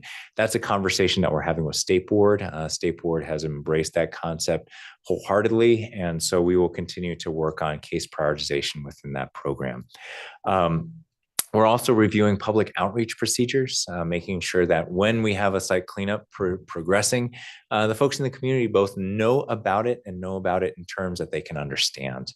And last but not least, emerging contaminants are a big concern in this program. PFAS has probably risen to the top as something that's showing up just about everywhere. Site cleanup program will be working on strategies to clean up sites where PFAS is impacting drinking water. All right. Clicking anymore. Should be one more. UST program, last but not least. Incorporating virus screen scores into case prioritization is a big deal for the UST program. UST program has been winding down for years and years. It has effectively closed most of the easy to close cases, and now we're stuck with the stubborn ones. The ones where, there's not a responsible party answering the calls. UST program, it's almost an automatic up to $1.5 million to clean a UST case. It's a very special program set up many years ago. That's a UST fund. And I wish there were funds in other areas to do that type of work. But if you are a small gas station owner and your tank leaked and you report that, you will be able to contract with somebody and get reimbursed from the state to clean up that site. So most it's an easy conversation often when you have a leaking underground storage tank release report, because the funds are available. There's a surcharge on every gallon that's stored in an underground storage tank. It's something we pay every time we fill up the car. There's a little bit siphoned off to clean up those underground storage tanks. And last but not least, single wall tanks. The deadline is finally coming up. The tank that you see in the picture, that is not what a tank looks like these days. When you install a underground storage tank, it is a double walled tank. You often have kind of media surrounding the tank. You have leak detection systems. You just do not put a big canister in the ground anymore. And so the regulations will have the complete phase out of single walled tanks coming up in the very, very near future. Big win for water quality in the Central Valley and the state as a whole. And that's it. It's quite a lot that all of our programs do. Certainly welcome any feedback. I know, there's not a lot to decide because a lot of these were kind of decided last year when we set the racial equity goals. A lot of this is carrying that work forward, but any input, would be appreciated. You can certainly contact me afterwards. Steering these 19, big ships is a big effort. Program managers do a lot of work, and turning them, they do not turn on a dime. So if you want to kind of nudge a priority project in a different direction, let me know about it, and we'll be talking about it, how to get that issue addressed in the years to come. Well, thank you, Patrick. That was really a lot of information, and it's pretty encouraging to see a plan in place for the coming fiscal year.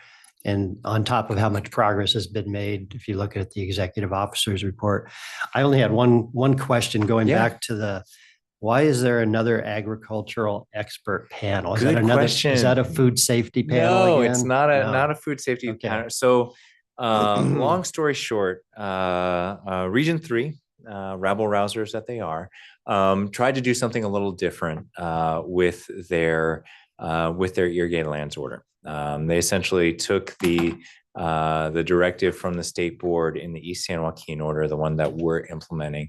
They added a few bells and whistles, and the state board wasn't exactly happy about that, and issued a remand to Region 3, say, we want you to stay on this course. But I think the state water board was a little reflective in that decision, and said, but it's been a few years since we adopted the East San Joaquin order. Let's put, Region 3, you want to kind of do something more.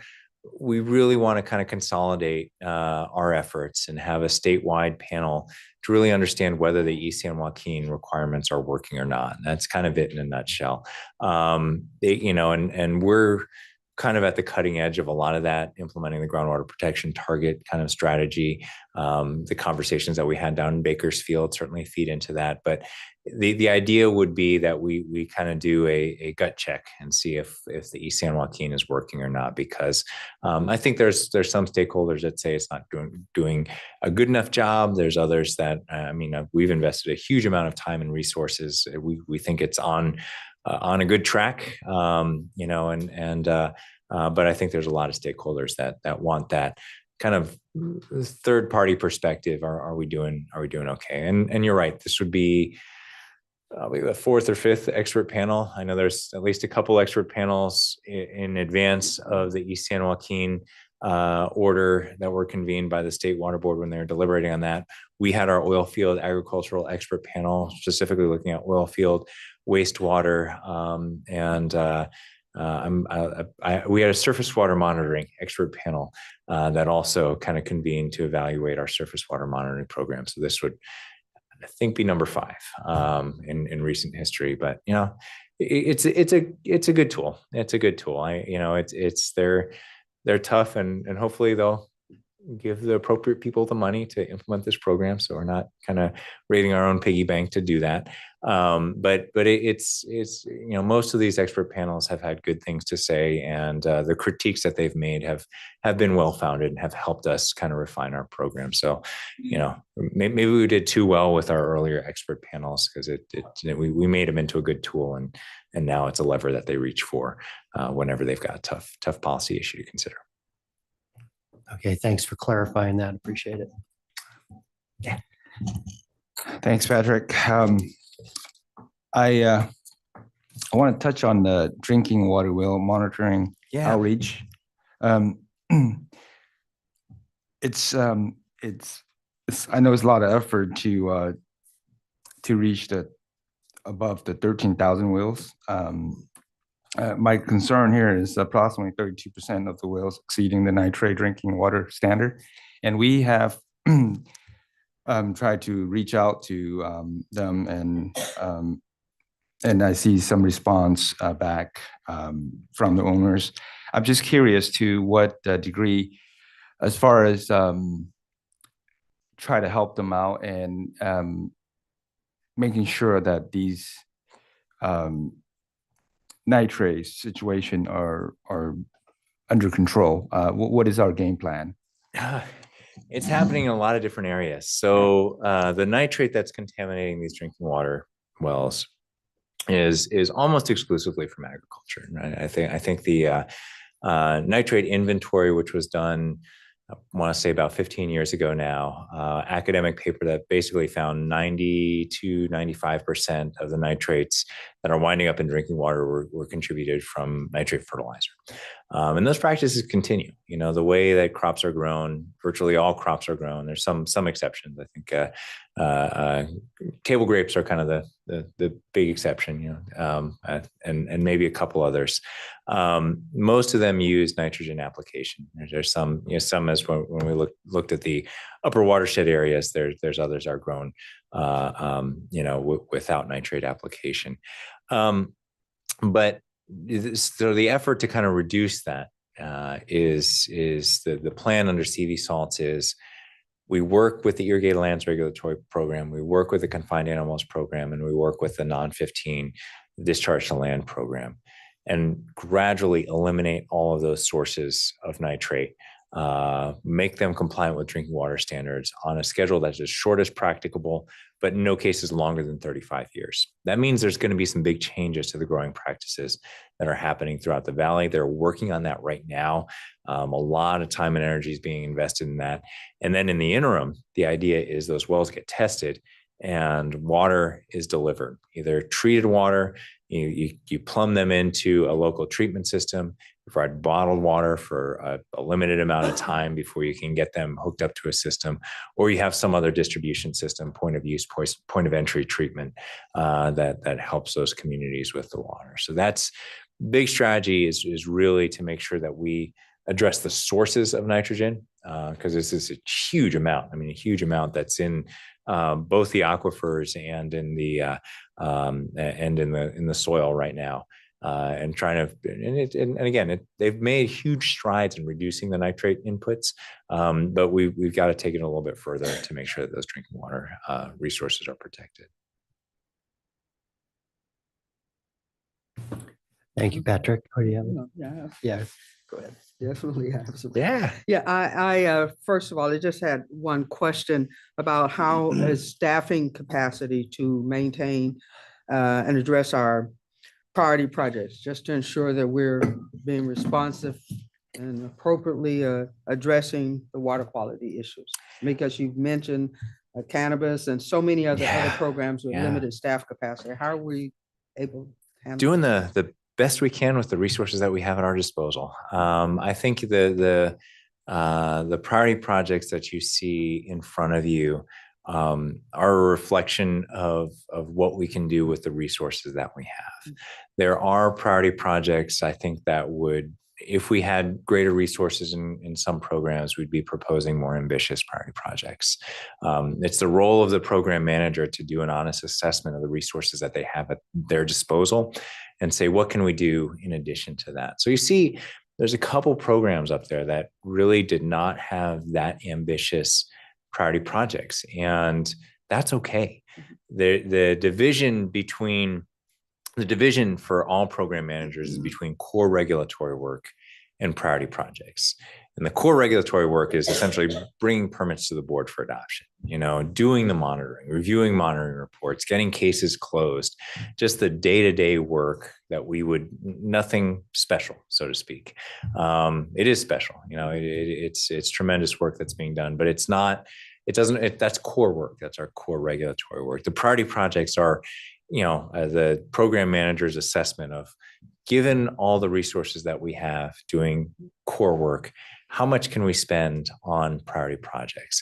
And oftentimes, like the development of general orders in the land discharge program, those priority projects are a means of, maybe not next year, maybe not 2 years from now, but 3 years, 4 years, 5 years from now, these general orders will have some efficiencies that will allow us to kind of free up more time for priority projects in years to come. So it's always a tough discussion about resources. I imagine that's going to become even tougher with the current budget situation. I know lots of folks are hurting, and that includes members in the discharger community. So we're going to have some tough conversations ahead about resources, but we'll fight. I'll continue to make noise when we are at a point where our resources are not sufficient to cover our core regulatory work. And there's areas that could use additional resources, and I'll continue to have those conversations. It is a confidential process whenever we're talking about those proposals, but try and keep you as informed as I can. Okay, well, I certainly appreciate the work that the management is doing to ensure that the priority projects, they're maximizing capacity as best they can to be able to deliver. And then just a comment, since I've been on the board, this is the first time I've seen those priority projects that's woven within every one of the projects, racial equity. It's about time, it's necessary. It's going to benefit the communities, and I'm glad to see it in the programming, and I'm hoping to see the benefits come out on the other side. So thank you very much. Thank you for the presentation today. It was great. Oh, thank you. I'll also add, kind of in that area. It's been a long time coming, probably a little too long, but we've been working. I've been working with Office of Public Participation. And the new coordinators and some of our amazing staff to arrange a racial equity training for all the managers. It'll be a 2-day training. They're coming up to Sacramento, coming to this room, hearing from some of their own. Not to embarrass Rebecca Asami, but she is a trainer. Her and Maxine Cottrell will be giving a 2-day racial equity training to all the managers, Redding, Fresno, Rancho Cordova, all coming into this room to talk racial equity, to really make sure and hammer the point home that we have to be seeing our work through a racial equity lens, understanding when a community comes to us, what are they talking about? What are the concerns that they have? What is what is trauma-informed decision-making or trauma-informed comments when they come to us, that, it's not equal ground that we often stand upon when we're having these comments. So we have to go the extra mile to make sure that what we're doing is investing resources appropriately, given the history of this state and the history of this country. So very, very meaningful work, but I'm going to be happening February 6th and 7th here in this office. Hi, Patrick. This is a very tall order. I just want to say also that I've seen our racial equity goals peppered throughout every item. And I love how staff's been very sensitive towards communities who speak different languages and having that general understanding. I'm for one really excited about the updating of let's see here. It was the updating, the MS4 permits. Yeah. As the head of a local flood control agency, I you really, bet. really appreciate that. And I can't wait to see what we come up with. But yeah, this is great. I love where we're going and I'm excited for this new year. Well, thank you so much. All right. And Just want to jump back on to piggyback on the racial equity.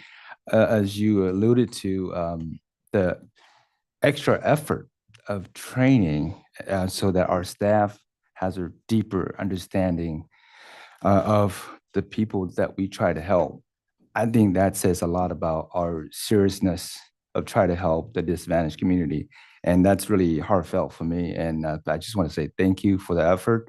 And I look forward to see some results. Yeah. So thank you so much. Absolutely. And tomorrow's training should be good too. It's not just for staff. We'll have the training tomorrow, and something I know Denise instigated a little while ago, and we're making it happen. And it should be a good event tomorrow as well. So training is absolutely important, and I think that was kind of one of the things I know even the new managers here, Christina, said, how much latitude do I have to send my staff to training? Well, you open as much as you want, let her rip. And so it's very much supported by all the management teams, even the new managers here at the board.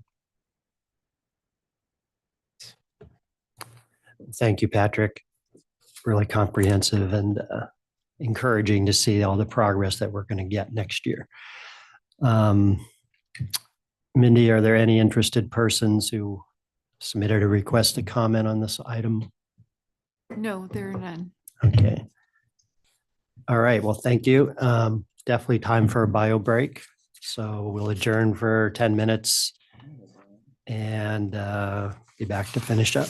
Thank you.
Love her backyard. I love the fact that.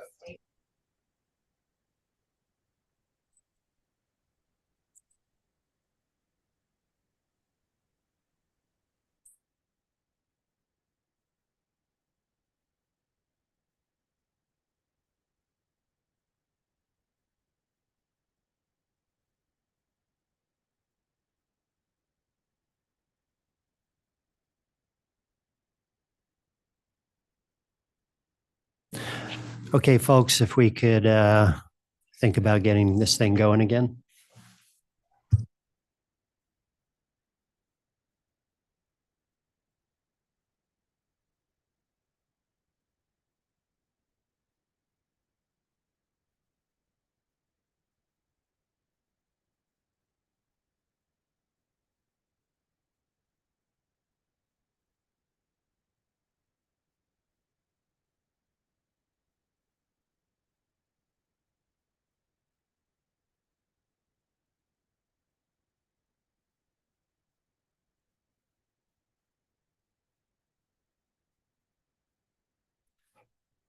Okay.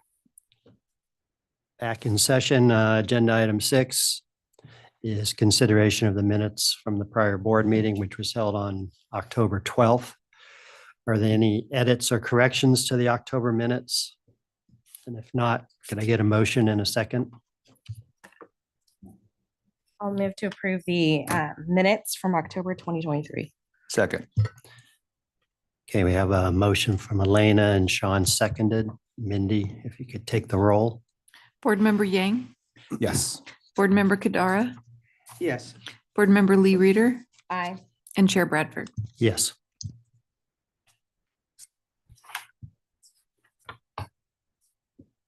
Next item is the uncontested calendar. This is the time and place for a public hearing to consider uncontested items 12 through 16.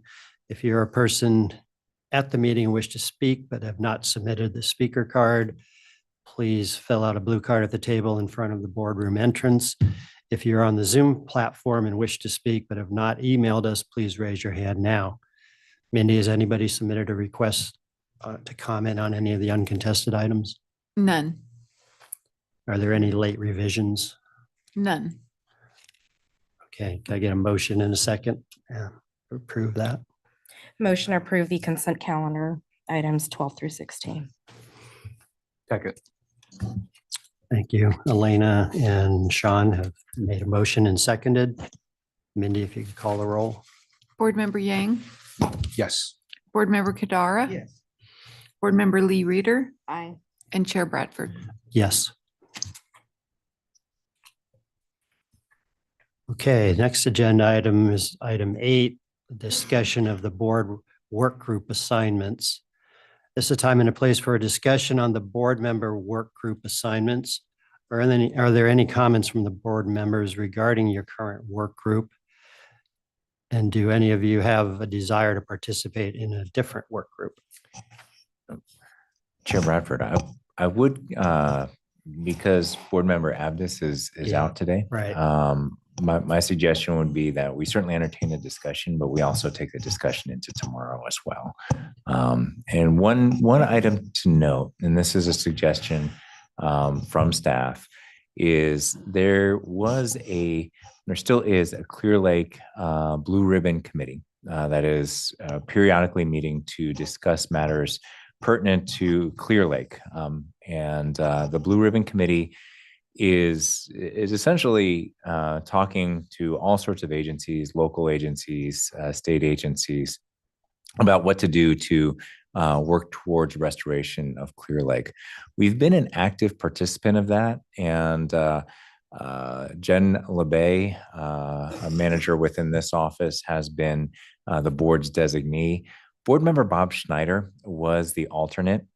He volunteered to step aside and essentially, frankly, he said he hasn't been on the board for a little while, so he offered to step aside. He will obviously remain engaged in Clear Lake issues. The proposal would be to actually form a Clear Lake work group, a couple board members that could have conversations and also have Adam be the alternate because he has been very, very involved with the Clear Lake issues. But we would regularly meet with board members, and board members could certainly come to the Blue Ribbon Committee as well. When those meetings would occur. It's one of those things where it was kind of done on his dime. The engagement level. Adam is there talking about things related to the Clear Lake TMDLs, the Sulphur Bank mercury mine remediation, tribal beneficial uses. All that mix is happening right now. But that would be my proposal: is to have Adam be the alternate, and then to actually form a board work group so that we'd have more than just one board member kind of involved in those particular issues. But again, that's the proposal that's out there. I'd love to have this conversation with Nick around too.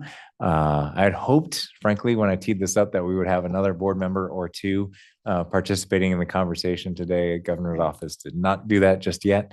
I remain optimistic that we'll have one by the new year, but we'll see. I would like to comment on this work group. I think that these work groups are very important in terms of the area of interest and concern. I would recommend it to see if we could have like a scheduled date, maybe at least one or two per year to touch on the area of interest. Well, that sounds like a great idea, and we can incorporate that. Thank you. And do we need to make a motion to just carry it over till tomorrow? No formal vote. No Okay. formal vote. Just kind of open the floor for discussion. I'm certainly not proposing any changes Okay. to what's out there right now. If there was a new voice in the mix, then maybe. But we've got 5 stalwart board members and lots of participation, lots of things to do. So not proposing any changes just yet, except for the Blue Ribbon Committee. And my suggestion would be that we continue that conversation tomorrow with Nick around. I agree. So Patrick, you said Bob is still engaged on Clear Lake. He's still engaged, but I think his comment to me was that he probably should not be engaged as a board member because he hasn't been with the board for so long. Okay. He's very. I mentioned earlier the cleanup of the Elgin mine. His group Tuolumne is still doing fantastic work there. They're also continuing to advocate for national monument status or things like that for areas within Northern California. So he's doing a lot of good work. But he felt like representing the board was a bit of a stretch now that he hasn't been on the board for a few years. Right. Okay, thank you. Yeah, I think deferring some further discussion till tomorrow makes sense when Nick is here. And we'll probably have to revisit it again in February or April, when hopefully we'll have a full board by then. Fingers crossed. Yeah, fingers crossed. Okay. Agenda item 9 is removed from the agenda at this time anyway. And so moving on to agenda item 10, it's the Hathaway LLC Kern Tulare Water District issue. At this time, the board will consider the amended waste discharge requirements for Hathaway LLC, Kern Tulare Water District, Jasmine Rancho's Mutual Water Company, and Jasmine Treatment Facility in Kern County. If you're a person in the meeting and want to speak but have not submitted the speaker card, please fill out that blue card at the front of the boardroom entrance. And if you're on the Zoom platform and wish to speak but have not emailed us, please raise your hand. Is there anyone present who is contesting the proposed actions and wishes to present evidence or testimony on this matter? I think we have someone. If you could introduce yourself. Oh, I'm staff. Oh, I'll okay, do the sorry. presentation, sorry. Oh, I'm sorry. You faked me out there. So we can do the staff presentation then. And let me just double check real quick. We had a group, I believe it's Residents Against Fracking. Are they present on the Zoom? Double check with Gene. Not that I see, Patrick.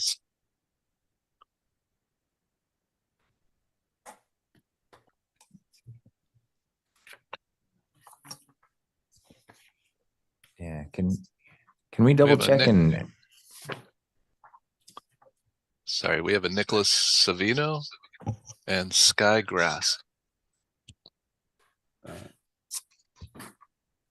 Yeah, Skygrass is with Kern Tulare Water District. They're one of the dischargers on this permit. Okay. Yeah, I'm in listening mode. Thank you.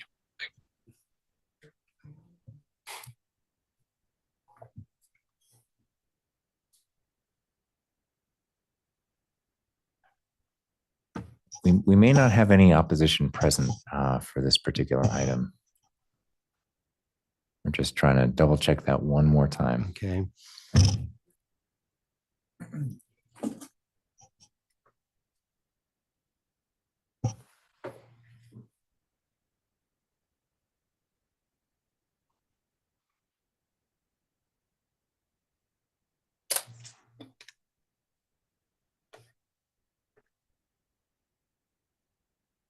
So there's nobody there? There's I don't nobody see present. anyone. Okay. Right, I don't see anyone listed in the blue card list. Okay. Thank you. So give you a presentation. Thank you. We can proceed, you know, With that. I know in terms of the in terms of this item, we can proceed with a vote based on the administrative record that's currently in the file. It's Okay. up to the board whether you want to receive a presentation. Most of the presentation is geared towards the commenters, and there are not any commenters who have showed up today. Would anybody like the presentation? I'm okay. I've read through the comments and response to comments. Yeah. Okay. I think you're off the hook. Thank you. Yeah, thank you.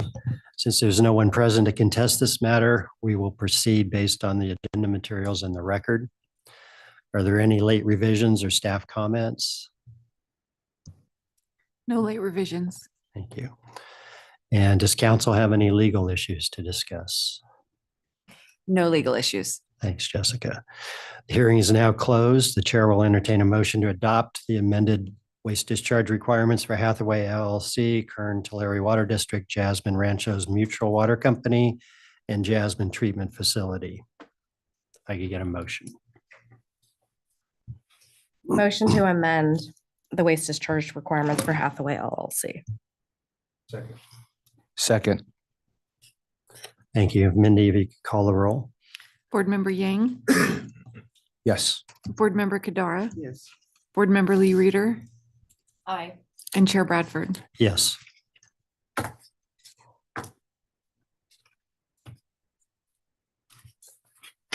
Okay.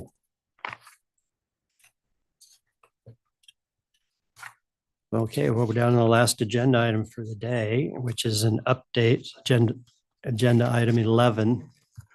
The update on the City of Sacramento's combined wastewater collection and treatment system, the McKinley Water Vault. This is an information item only. And no action will be taken, although the board may ask questions and provide direction to staff. Following the presentation, interested persons will be allowed 3 minutes each to address the board. And I think we've got one commenter that would like 5 minutes, which is fine. Okay. Floor is yours. I believe Jean will advance them. Yeah.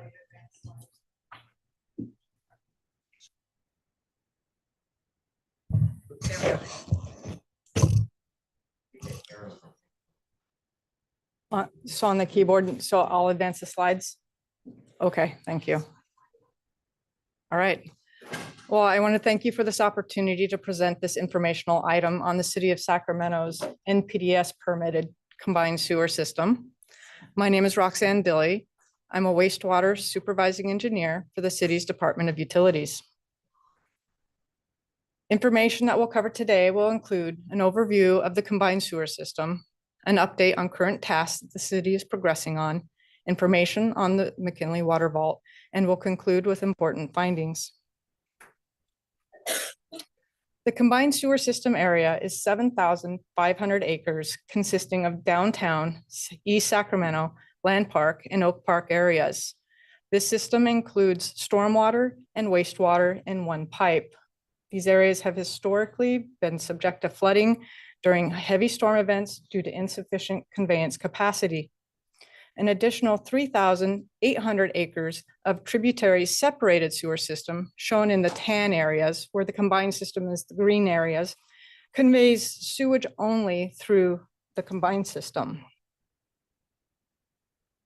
All summer and dry weather flows, as well as small to moderate storms producing up to 60 million gallons per day, are conveyed to the Sacramento region's regional wastewater treatment plant, which receives tertiary treatment before discharging to the river.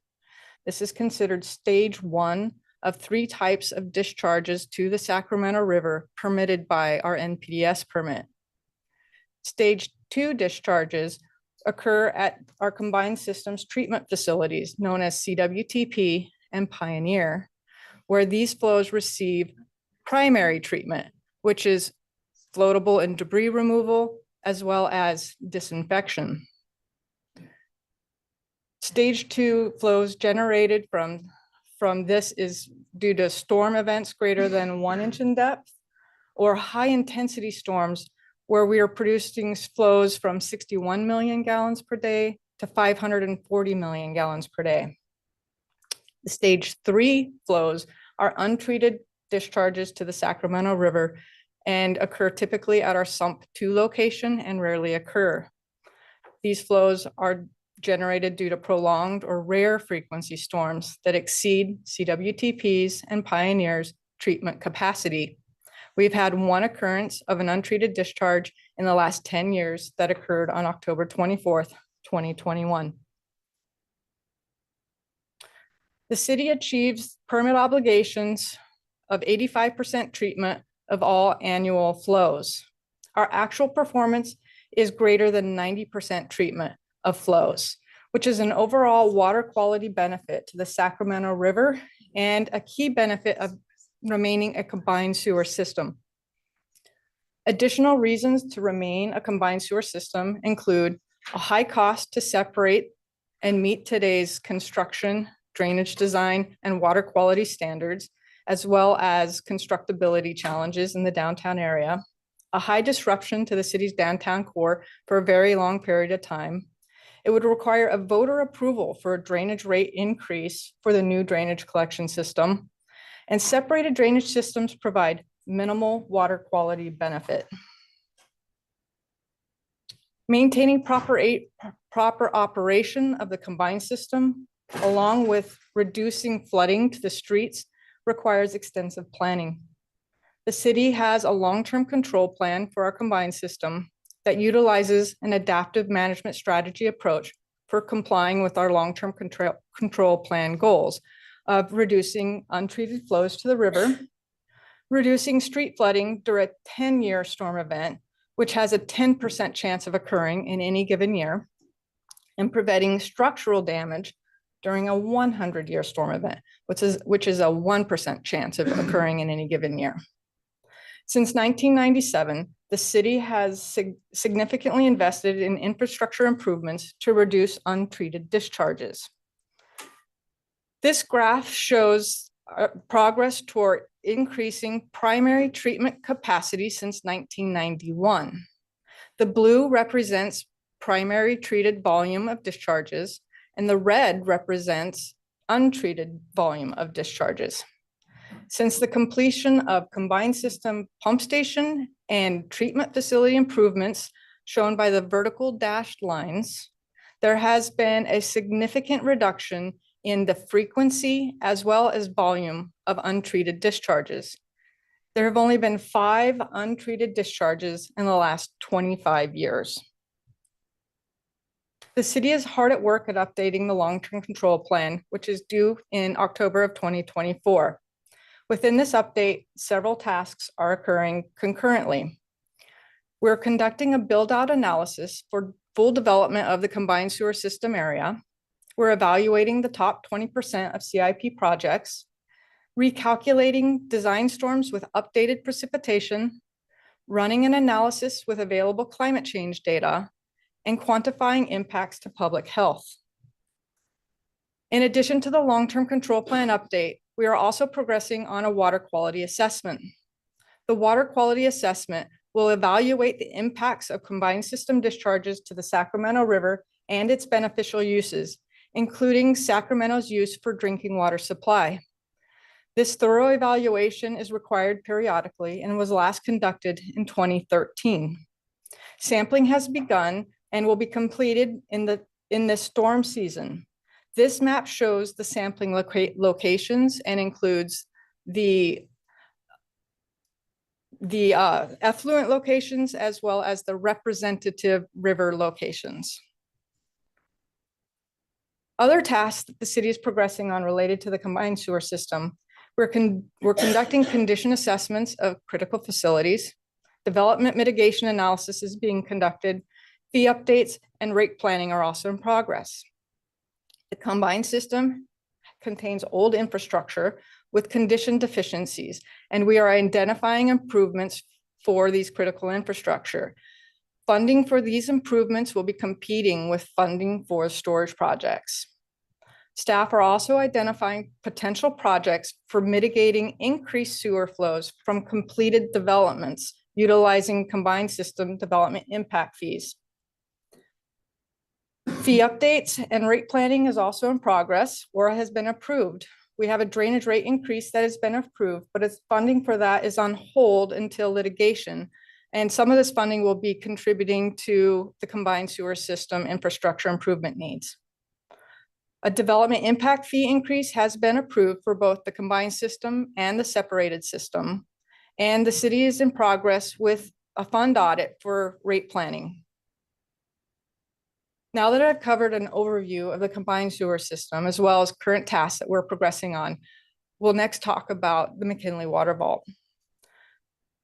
The McKinley Water Vault is an offline storage situated in a park that has a 6.6 million gallon capacity, which is equivalent to 9 Olympic-sized swimming pools. The design for this vault for keeping water or reducing flooding to the streets utilizes a 10-year, 6-hour storm, which is 1.65 inches of precipitation in a 6-hour period of time.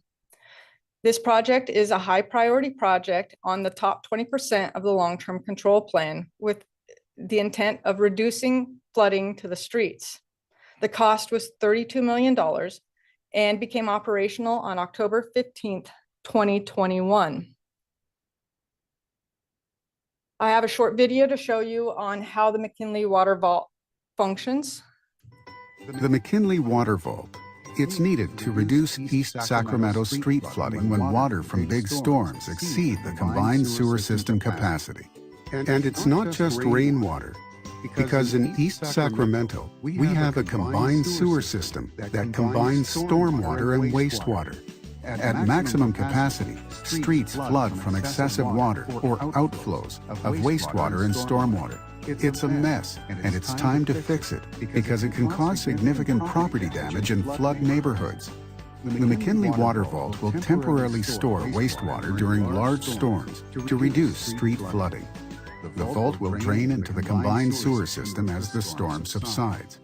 All the wastewater from the vault will travel through a pipe to regional sand to be treated to high water quality standards before being discharged into the Sacramento River. The vault will not be used during dry weather months. It's that simple. Since the vault became operational, we now have 2 storm events where we have data showing flows entering the vault. The first one occurred on October 24th, 2021, 9 days after the vault became operational. The combined sewer system area received approximately 5.62 inches of precipitation in a 24-hour period of time. This table shows you the Sacramento region's precipitation depth data for the various storm frequencies and durations. The yellow highlights, you can see that this 5.62 inches received most closely represents the 500-year 24-hour storm event, which has a 0.2% chance of occurring in any given year. This is significant note because we designed for street flooding for a 10-year, 6-hour storm, shown in red with 1.65 inches, And to prevent structural damage, we designed for a 100-year, 24-hour storm, which is 4.25 inches in depth. So the 5.62 inches we received significantly exceeded our design criteria. The McKinley's vault sensors indicated a complete fill, which means 6.6 million gallons of combined wastewater was held underground and off of the streets and surrounding areas.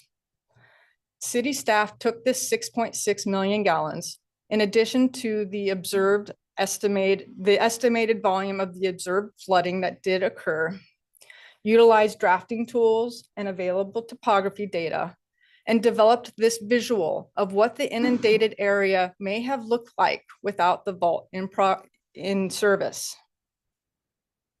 With the vault in service, the extents of this 500-year event were limited to what you see in red. City staff also took the precipitation data and inputted it into our hydraulic model for the combined system and evaluated what the pre-vault and post-vault results look like using modeling data. Modeling predicted results showed a 48% reduction and an 8-inch depth reduction in the area along Parkway between 34th Street and 35th Street. The second event that occurred happened on January 9th, 2023, where we received several back-to-back long-duration storms lasting from December 29th to January 11th. During the January 9th storm system, it was calculated that this system had a 2.7 12-hour storm event, which is a more common event with a 37% chance of occurring in any given year, and the combined system received 1.58 inches of precipitation. Vault sensor data indicated a partial fill of the vault of 3.36 inches and an inflow duration into the vault of 40 minutes. The cause of the partial fill was determined to be lack of local system conveyance due to the collection system not being able to drain between the back-to-back storms. There were no known wastewater outflows to the surface. So in conclusion, the city has these important findings. The McKinley Water Vault is performing as intended. The city is exceeding permit treatment criteria. The city is working to reduce flooding to the streets. The city is progressing on fee updates and rate planning, and that storage vaults are expensive and implementation will need to be evaluated along with improvements for condition deficiencies of our critical infrastructure. The adaptive management strategy will continue to be used to evaluate and address needs of the combined system infrastructure to ensure system operation continues to protect people, property, and the environment. This concludes my presentation. Do you have any questions? I had one question where you mentioned the 5.62, the rain, where we had the heavy rain and the red area that was impacted. What kind of damage was it? I mean, I know it was far less than what was anticipated, so we know that that vault did work, but what kind of damage was there and how would you go about mitigating that in the future? If that makes sense. So mitigating for a 500-year event would be challenging. Where you show where the red area was. So what the response was to that. So what was the response, and then what will you be doing to kind of help control that area? Manage Should this. we have, because we're fluctuating and not knowing when and what's going to happen, how we could address that? The observed flooding extent showed exceeding curb height and reaching onto like yards, people's yards. Okay. Which is a 10-year event, as we're trying to just keep it away from structural damage. Okay. And we did not have any structural damage except for what you just said. And I think that was a basement didn't have backflow prevention. Okay. Which we remedied and worked with that homeowner to add backflow prevention because it was able to get into their basement.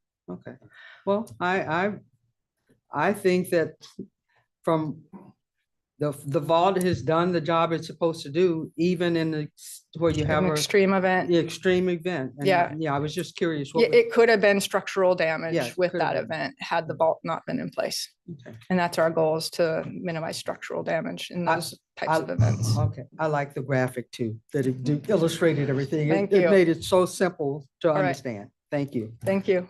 Any others? Hi, Lee Reader here.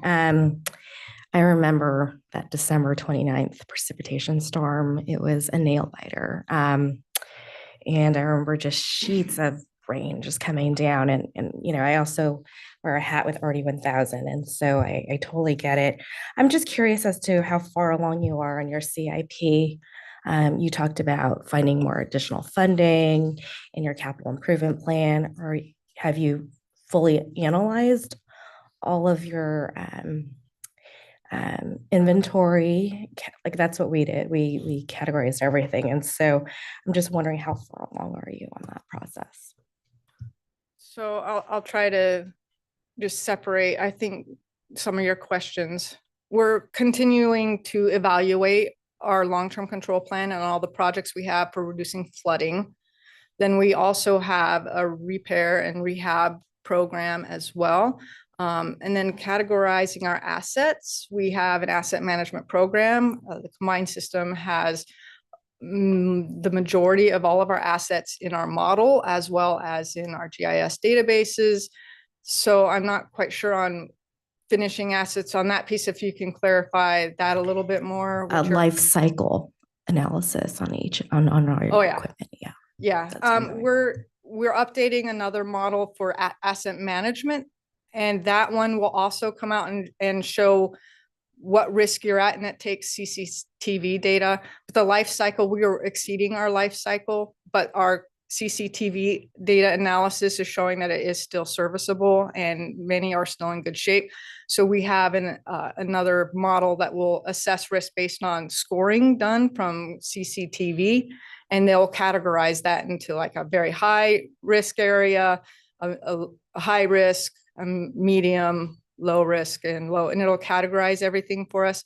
We just finished some refinements to that. We then have to update the model with current CCTV to start getting more extensive data. The last time it was done in 2019, but we needed to do some refinements and I wanted to expand it out. So it didn't just show me the high risk categories. I wanted to show the medium risk categories so that I can do more long range planning with more data.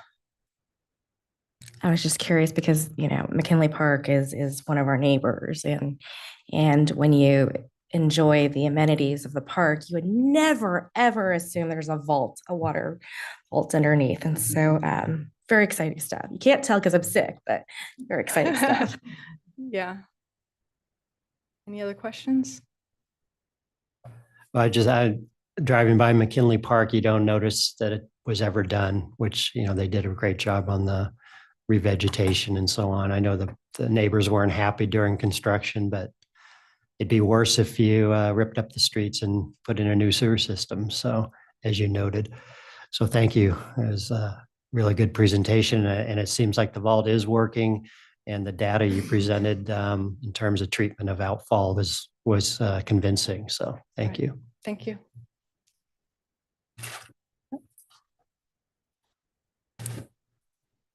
Okay, Mindy, are there any interested persons wishing to comment on this item? Yes, Melinda Johnson is here in person. She is representing Citizens for a Safe and Sewage-Free McKinley Park. She will be showing a 2-minute video as part of her 3 minutes. She actually has 5 minutes. Oh, sorry. Okay. I've got my car parked so no cars will run into this huge water The body. sound isn't up on the video. As you can see, we've got a flood that extends all the way down 34th Street, ever to 30. Could we just hold the video and I'll introduce the video? No. They're working on it. Hi, my name's Melinda Johnson. Please forgive me. My ears are both seriously plugged, so I'm having a hard time hearing. I live in the McKinley Park neighborhood, 1 block from the city's sewage vault. On October 24th, 2021, the vault failed its first test. A large storm overwhelmed the system. Raw sewage and stormwater flooded our neighborhood. I've documented this in a short video. You can see it on savemckinleypark.com. It's 26 minutes long. It shows the flooding of the homes, etc. You're about to see just a few minutes of that particular video. The vault failed to protect people and property from flooding as falsely promised. The problem will be solved only when Sacramento builds a separated sewer system. I urge you to view the 26-minute video at savemckinleypark.com showing the flood. The raw sewage left the following day, and the sewage still left after the city's cleanup. Thank you.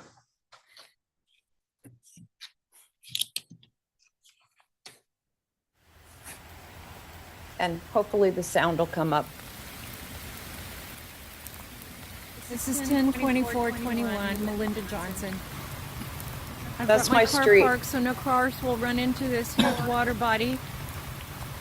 As you can see, we've got a flood that extends all the way down 34th Street, over to 33rd, down Parkway, and all the way back up Parkway over to 35th. There's a city truck responding to the massive flooding that is on 33rd Street that's disabling people from getting into their properties with their cars. And also, needless to say, is spreading contaminated water all over our lawns and all over the park. October 25th. Here we have the big sucker truck, as the neighborhood has come to love to call it, driving off. Here they are at the grates, the very problem grates, which belch toxins into our neighborhood, both in odor and in this sewage form, which we've got everywhere. As you can see, it's a big operation they've got going here. I want to take a close-up of what sewage looks like in our streets. You can see that somebody's dog has already walked through it. You know, this is just too close to people's homes. I'm standing in someone's front yard right now. That's how close it is to their houses. Look at that. Just sewage.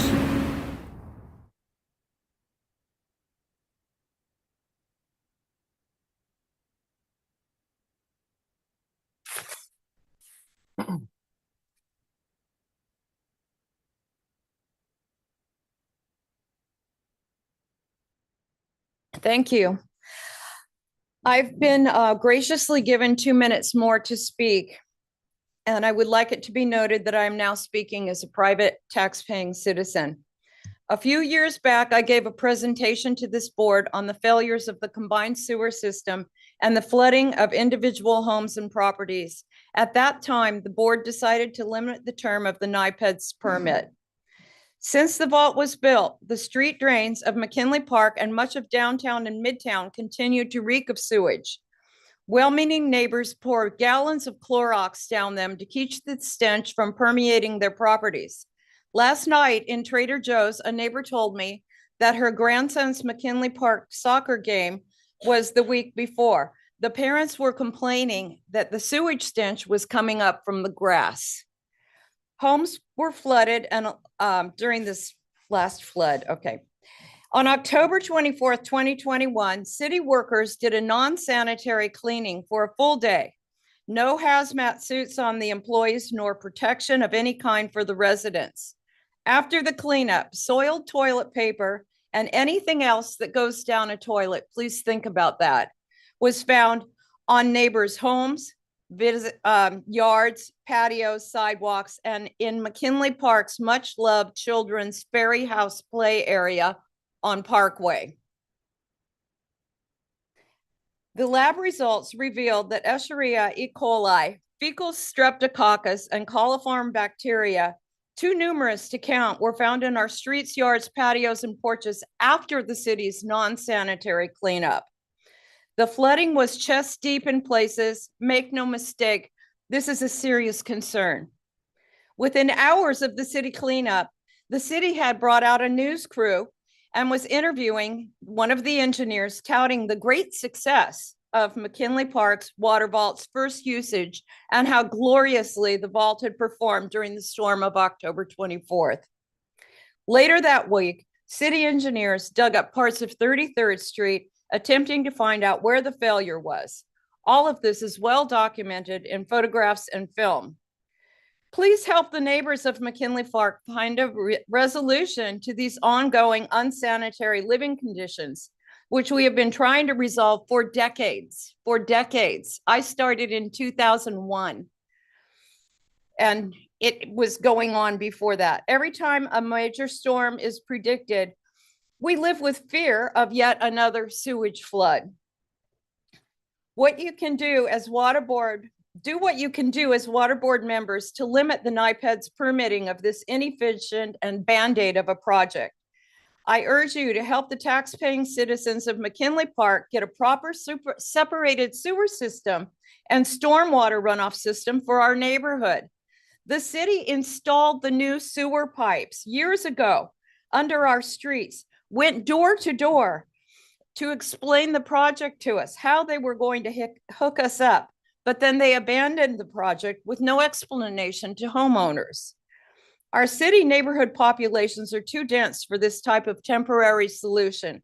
With the planned housing density in Midtown, downtown, and probably now in the Alhambra corridor, and with future climate predictions and last year's 14 consecutive atmospheric rivers, we should be doing what San Francisco is doing. Separate the system, one neighborhood at a time. Open up the streets, separate it. Our pipes are already under there.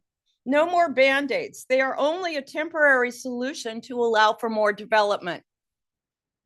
If any of you wish to view our PowerPoint presentation, our full-length video from SaveMcKinleyPark.com, or view lab reports on the E. coli, fecal streptococcus, and coliform bacteria found on our yards after the city cleanup, please contact me or any of us at SaveMcKinleyPark.com. I want to thank you very much for your patience. I know I'm talking very loud, but it's because my ears are so plugged. Thank you. Any questions? Thank you. I mean, I feel for you. I know it's a disgusting scenario you just described. And I think the projections that were presented by the city show it hopefully will be infrequent, but climate change is climate change and we don't know what's going to happen. I am curious, I guess this might be a question for the city about the abandoned sewer line or the sewer lines that were installed and then not hooked up. Yes, Is they there- tore up the whole, several streets, I think 42nd as well. Put the pipes in, the big blue pipes, came door to door, told us how they were going to route our sewer out to the street, and then abandoned the project. We were told the funds for the project had been reappropriated for something else. Mhm. Okay, I wasn't aware of that. Yes, this has been, you have to be there to see it. Please watch the 24-minute video. Chest deep water, people trying to get their kids out of their houses.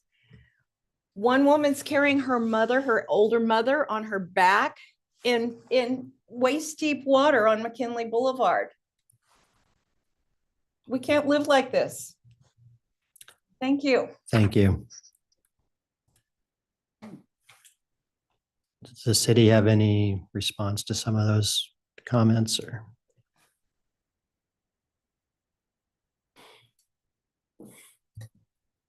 Hello, I'm Cheryl Hune. I'm our Engineering Division Manager for the Department of Utilities.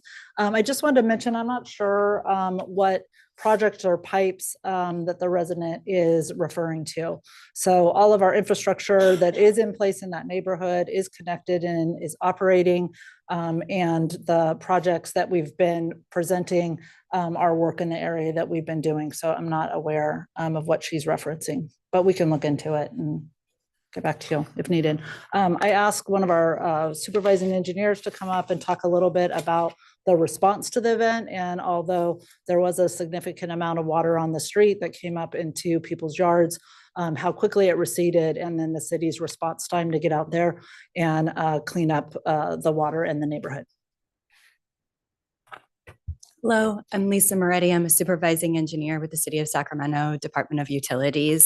I'm responsible for MPDS permit compliance.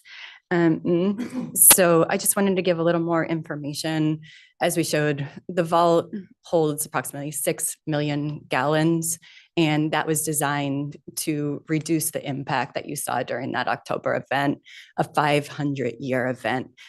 Throughout the city, we were dealing with flooding as a stormwater and sewer agency. This was just one location that was handling this 500-year design storm. As spoken, our design criteria within a city is a 5-year and a 10-year, with not having damages to structures at 100-year. So this far exceeded design criteria that we have across the whole city. To just put it a little in context of that night. And within the context of that night, we know that the vault began filling and was full around 5 p.m. at night. Around 10 p.m., we know that the storm had started to recede, and that at that point, we were able to start reducing the volume and allowing that flood water to go back into our system. So I just want to put in consideration a 500-year event, and we're talking about 4 hours of experiencing that. As soon you saw during the video, our trucks responded immediately, set up a exclusion zone to keep citizens safe from the area that was impacted. They started by brooming the solids, then they washed it down with a disinfection. We have pictures and videos, pictures showing the responses of our crew the next morning. We understand the issue. The combined sewer system is a legacy of being a very old city. San Francisco experiences these same issues. And every time new development goes in for parcels, we do require that they have separated pipes. So progress is incremental in a system this old. And with a system this old, where you have pipes in backyards, everything is done in very small increments. Even a $6 million gallon vault, $32 million to construct to be able to work in the combined sewer system. So I just wanted to put it a little in context, but we do understand the neighbors' concerns, and that's why this was built, to be able to reduce these kind of events happening on the future. But I'm happy to take any other questions.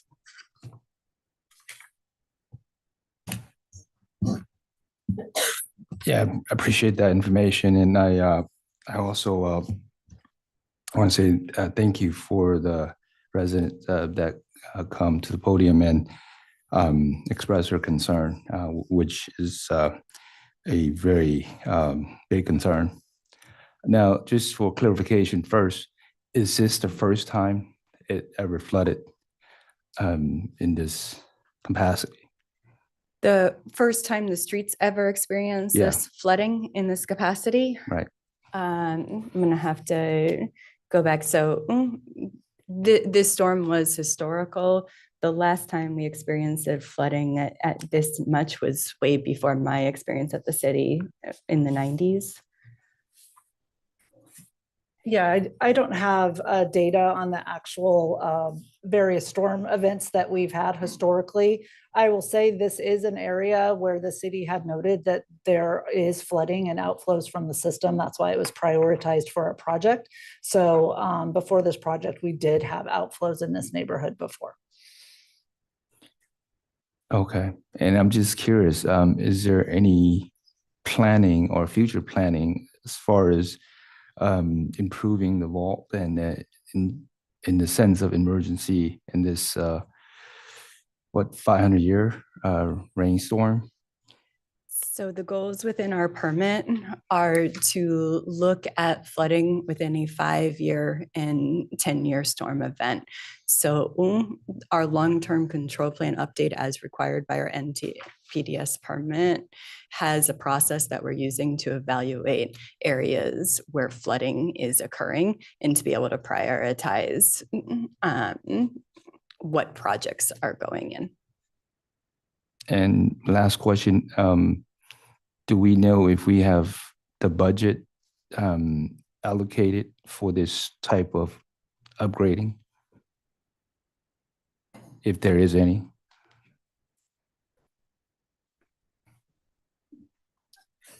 Hi, my name is Pravani Vandya. I am the Director of Utilities.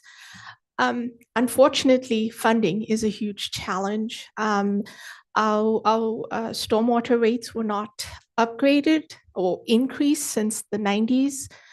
We recently had a stormwater fee increase that we implemented last year. However, that is currently being litigated, so we're not allowed to use that money. That money is meant to go towards critical infrastructure projects that have been prioritized. So we're in a holding pattern. We do have important work that needs to happen in our system, but we're not able to do it because we do not have sufficient funding to do it. Your question regarding the upgrades, if we're talking about separating the systems, that is significant funding that is needed. Rates would increase tremendously and probably become unaffordable for our ratepayers. So those are all things we have to evaluate in terms of how we decide what improvements can be made, and factoring in everything that's out there, including the science for climate change and what predictions indicate in terms of future storms. So going back to what staff indicated, we do those evaluations and projects get prioritized. That's how the McKinley Vault got prioritized, and we completed that project. So it is a complex situation that has no simple solutions.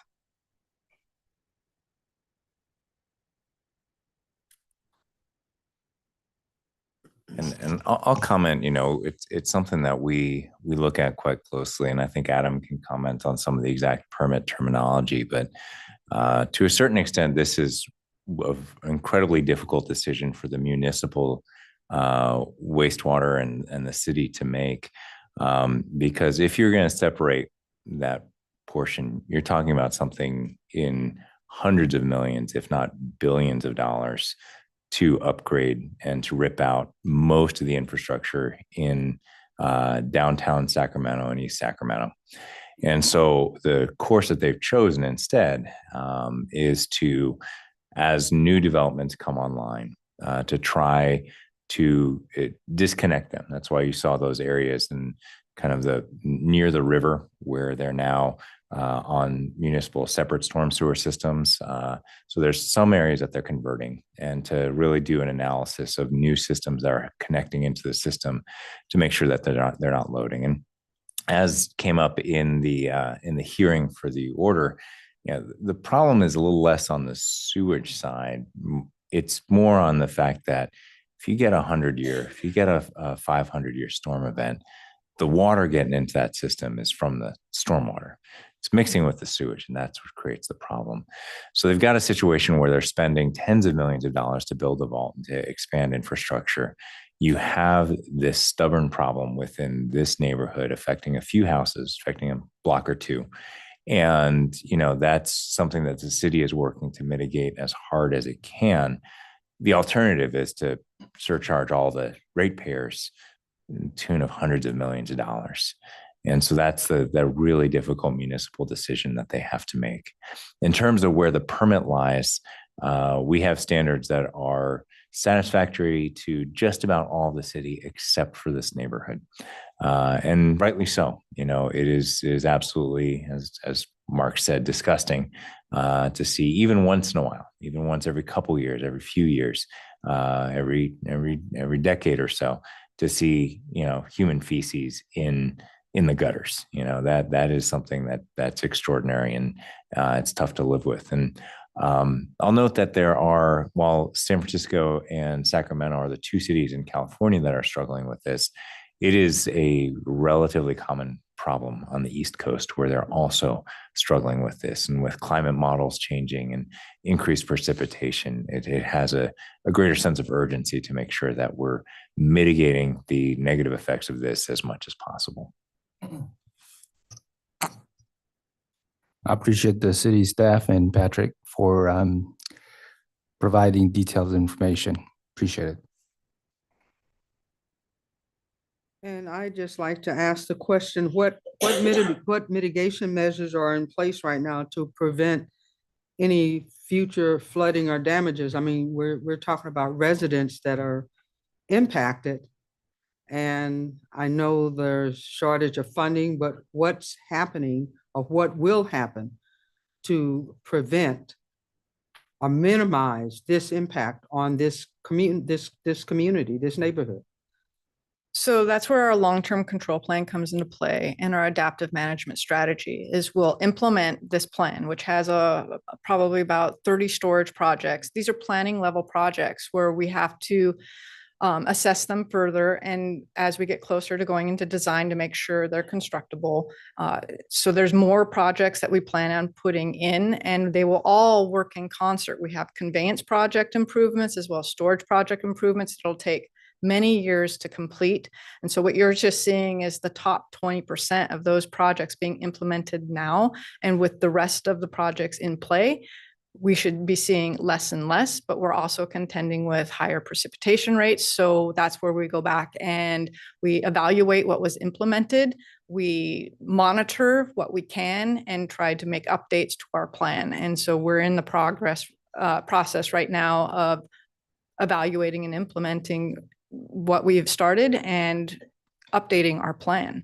So these larger storm events, we're going to have we're going to be more challenged of trying to manage those. So we do have another project that's due to be constructed here pretty soon in other areas. And hopefully once everything's in, we'll see improved, but we may still have some issues with really large storm events.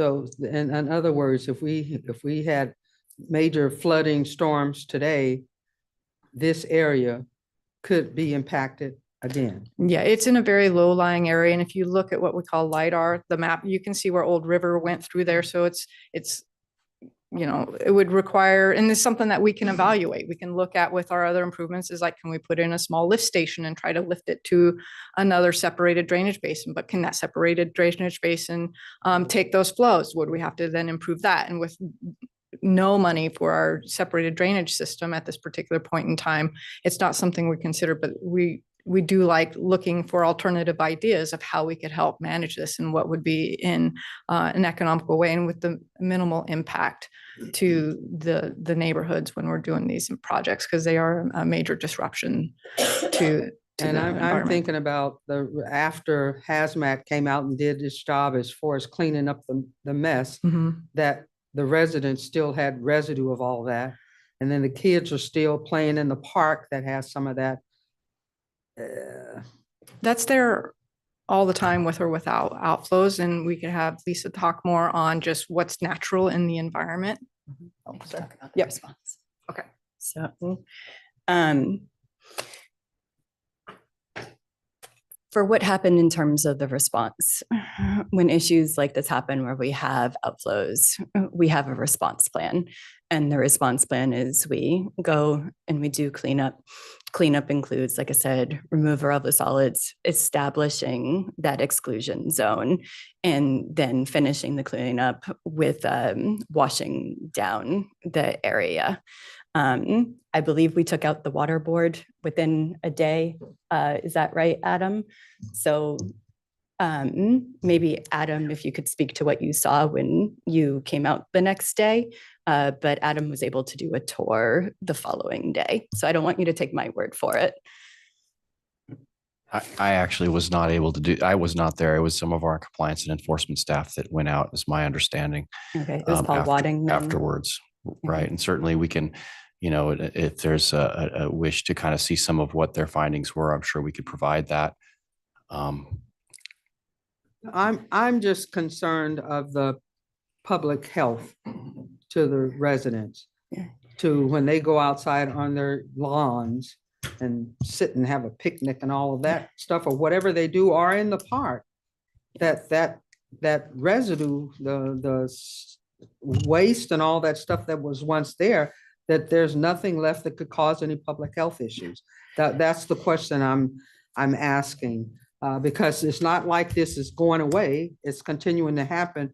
And what can be done to minimize that impact to that neighborhood that's going to continually have these problems until there's enough dollars or something to address the concern. So, and I believe it's actually in the executive officer report. So there's a lot of, unfortunately, there's a decent amount of sewer overflows from not just combined systems, but from, appropriately functioning sewer systems over the course of a year.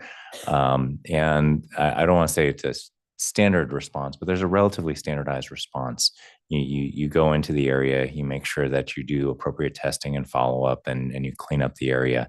I think our enforcement team found that the city of Sacramento did an appropriate job of the follow-up cleanup. And again, I think those pictures were before the cleanup actually happened, or was kind of fully completed. But you do that, both visual inspection and water quality chemistry inspection afterwards, to make sure that that residue isn't there. I am not sure what they're talking about kind of residue at the park, because the main area of the park did not flood, and those areas were cleaned up afterwards. We have the inspection reports, and we could have our in compliance. If you want some follow-up, our compliance enforcement team was there and took a look at the cleanup. So if there's residual contamination, they can certainly file an environmental complaint on our complaint system, and we will follow up. We follow up with all of those complaints, but I think to our follow-up, it was cleaned up. I didn't necessarily see a pathway. And, I know there are comments about, the smells coming from both municipal separate storm sewer systems and combined systems. That is kind of part of there's decaying material, plant material, leaf material that can create smells everywhere in the sewer system. But I believe we did follow up. Our enforcement team did follow up with a sharp eye to making sure that was cleaned up in the aftermath of that. And again, the flooding apparently was only for one evening. And it was gone the next day. I know there are a lot of communities where flooding is for weeks or longer. And certainly that's a concern. It's a concern to us anytime that there is flooding of these type of systems. But the order of magnitude is certainly impactful for that community. But there are other communities in very dire circumstances as well. So Denise, I can also kind of touch on one of your other questions about, how do we know what the impacts, public health, things like that. This was brought up at the permit hearing back in 2020. And we actually, in response to some of those concerns, we added a requirement in the permit for them to work with public health to kind of evaluate that issue. And that report's due with their report of waste discharge for their updated permit, which is coming up. The report of waste discharge should be coming in 2024. So that'll have that report. We also recognize the issues of climate change and the concerns of, kind of this, whether or not we're going to see more flashy events and more intense rainfall events. And this is something that we also added to the permit, and that was a reevaluation of the 5, 10, and 100-year storm events, given new climate information to determine if, they are managing this properly, given that possible change. And the last thing we did is because of this concern of funding and how we're going to deal with these issues, we added another requirement in the permit that was to kind of estimate 30-year build out flows of the system. So, essentially kind of figure out what your long-term kind of growth is going to be here. and determine if, if that growth is going to tax the system more and cause outflows to increase. And the idea is we're making them decrease, right? The McKinley Vault, all these projects are in line with their NPDES permits requirements. And that is, we want the trajectory of those to be coming down. And so the idea was to kind of, let's look at that build out strategy. Let's determine if, there is new sewage, new generation of wastewater that might tax the system and cause problems in that build out plan. So we're going to be looking really closely at those studies when it comes in. And at the permit hearing, obviously there'll be more discussion. And I'll add kind of one more thing in terms of mitigation, because I know you asked a question about mitigation. We've looked at this issue nationally too. What can you do to mitigate this? And I think I don't envy where the city is, and we will keep pushing the city for sure. But part of the issue is this is some of the most expensive real estate in Northern California, some of the most high value homes, some of those high value parks in Northern California. And, other cities, the way they've helped solve and eliminate these issues, they buy up some property and they build some stormwater ponds, additional stormwater retention features and things like that. We have multi-million-dollar houses left and right in these areas. You cannot go in and buy up a third of an acre, 2 acres, 5 acres, and build a stormwater, retention pond to help alleviate some of the pressure in this area. Instead, you look at kind of innovative solutions like the McKinley Vault, which was in itself, again, 6 million gallons. That's a lot, but that's a $32 million project. If you were in a different neighborhood, if you were in a different area, you could build that infrastructure much more cheaply and make a surface water pond or something else like that to help eliminate that inflows. But it's really, they're looking at the price tag and they're looking at what the ratepayers are. And, it's a brutal decision, right? And it's a tough decision. I know for just about every city on the East Coast that has these combined sewer systems, it's like, if we really, really want to replumb this whole thing, you're talking about doubling, tripling your average ratepayers' bills. That is a big deal. And that's even aside from the additional hurdles that we have here in California for raising rates for this. So it's a tough decision. I don't envy the decision. From the regional board's perspective, I'm not saying they're kicking and screaming, but we're adding more costs here. We're asking them to do more studies. We're asking them to use their imagination, see what else can be done. Because we don't want these, these surcharges to the system, these overflows and things like that. So, but it's a tough decision to make, and especially in these older cities that are built out and still very desirable places to live in and to recreate. For your answers to that question. Interject something. Yeah, why don't you come up, use the mic.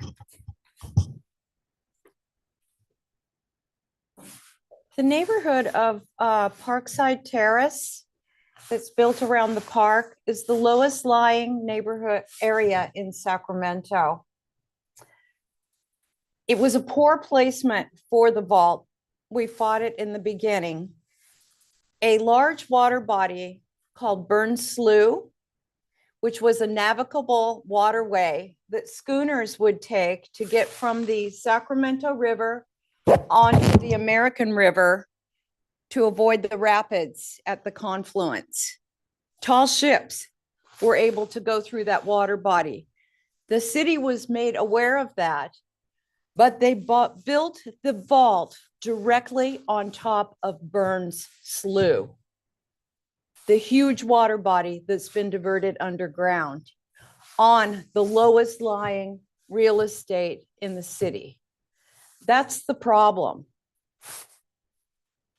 I just thought that might be interesting background information for you. I'm not an engineer, but that's usually where you put it. And I think the challenge is, all of Sacramento was periodically underwater for much of its history. This and is I the think lowest point in the city. I understand that. And probably not an area where we'd build homes at all if we were designing the city Right. from scratch today. But it's also the area where you would have the gravity would bring the stormwater, and that's where you probably want to collect it and not be pumping it into other areas. So again, I understand the concern, but it's a challenging circumstance. You know, Sacramento is a city that used to flood. It used to flood quite regularly, and you know, that's a history that we're still grappling with. Yes, I'm aware of the history of the engineering of the waterways of Sacramento. Our system that we are using right now, for anyone who is unaware of this, was built in the late 1800s. We're now in the 2000s. Our sewer pipes are made out, when they dig them up, they're made out of brick. They're constructed this way with brick, all the way underneath the area of McKinley Park. I really think that we need a separated system for these low-lying areas throughout the city that suffer from flooding year after year, multiple times during a year. And for anyone's information, please watch our full video, 24 minutes long, on savemckinleypark.com. You will see photographs of the things from people's toilets that were laying on our lawns after the city's unsanitary cleanup. Thank you for giving me this little extra time. Thank you. Yes, ma'am. And all I will say is that from hearing from our executive officer and assistant executive officer, the water board is doing its due diligence to protect the water quality. So the city has a lot more work to do. They're strapped for money, but we're hopeful that you won't have to experience that soon, that it will get addressed. Thank you so much. Thank you.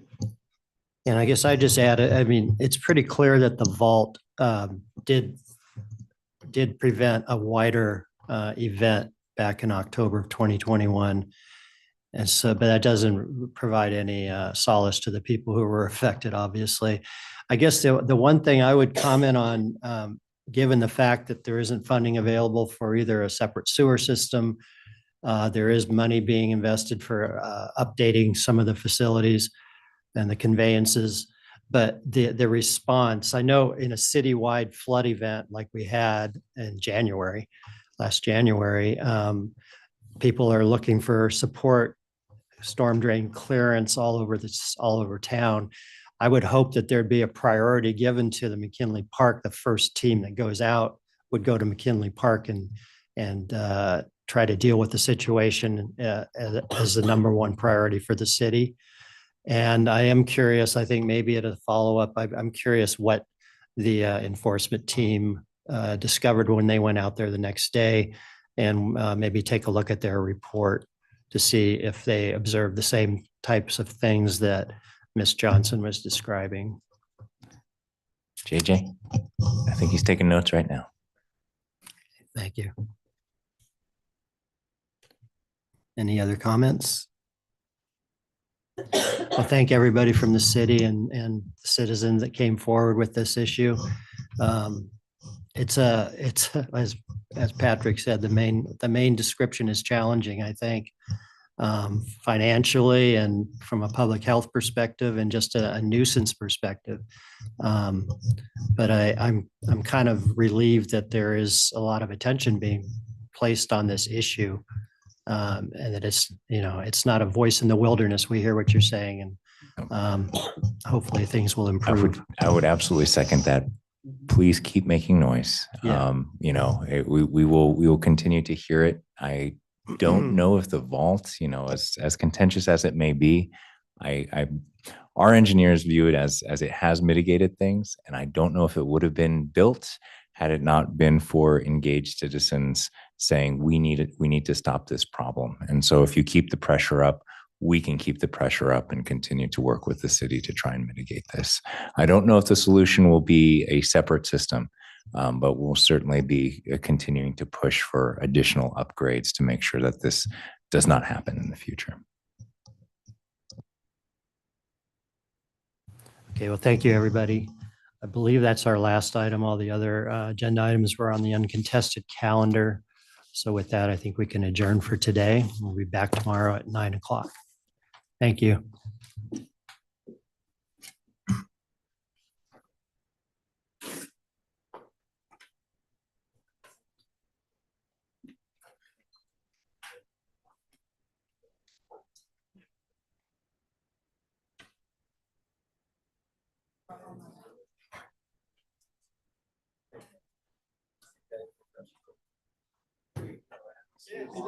Yeah. Good. How you been? This is Danielle Moss. She's Glenn Tyre with the Reading office. Yeah. Yeah. Kicking off. Yeah. Yeah. Yeah.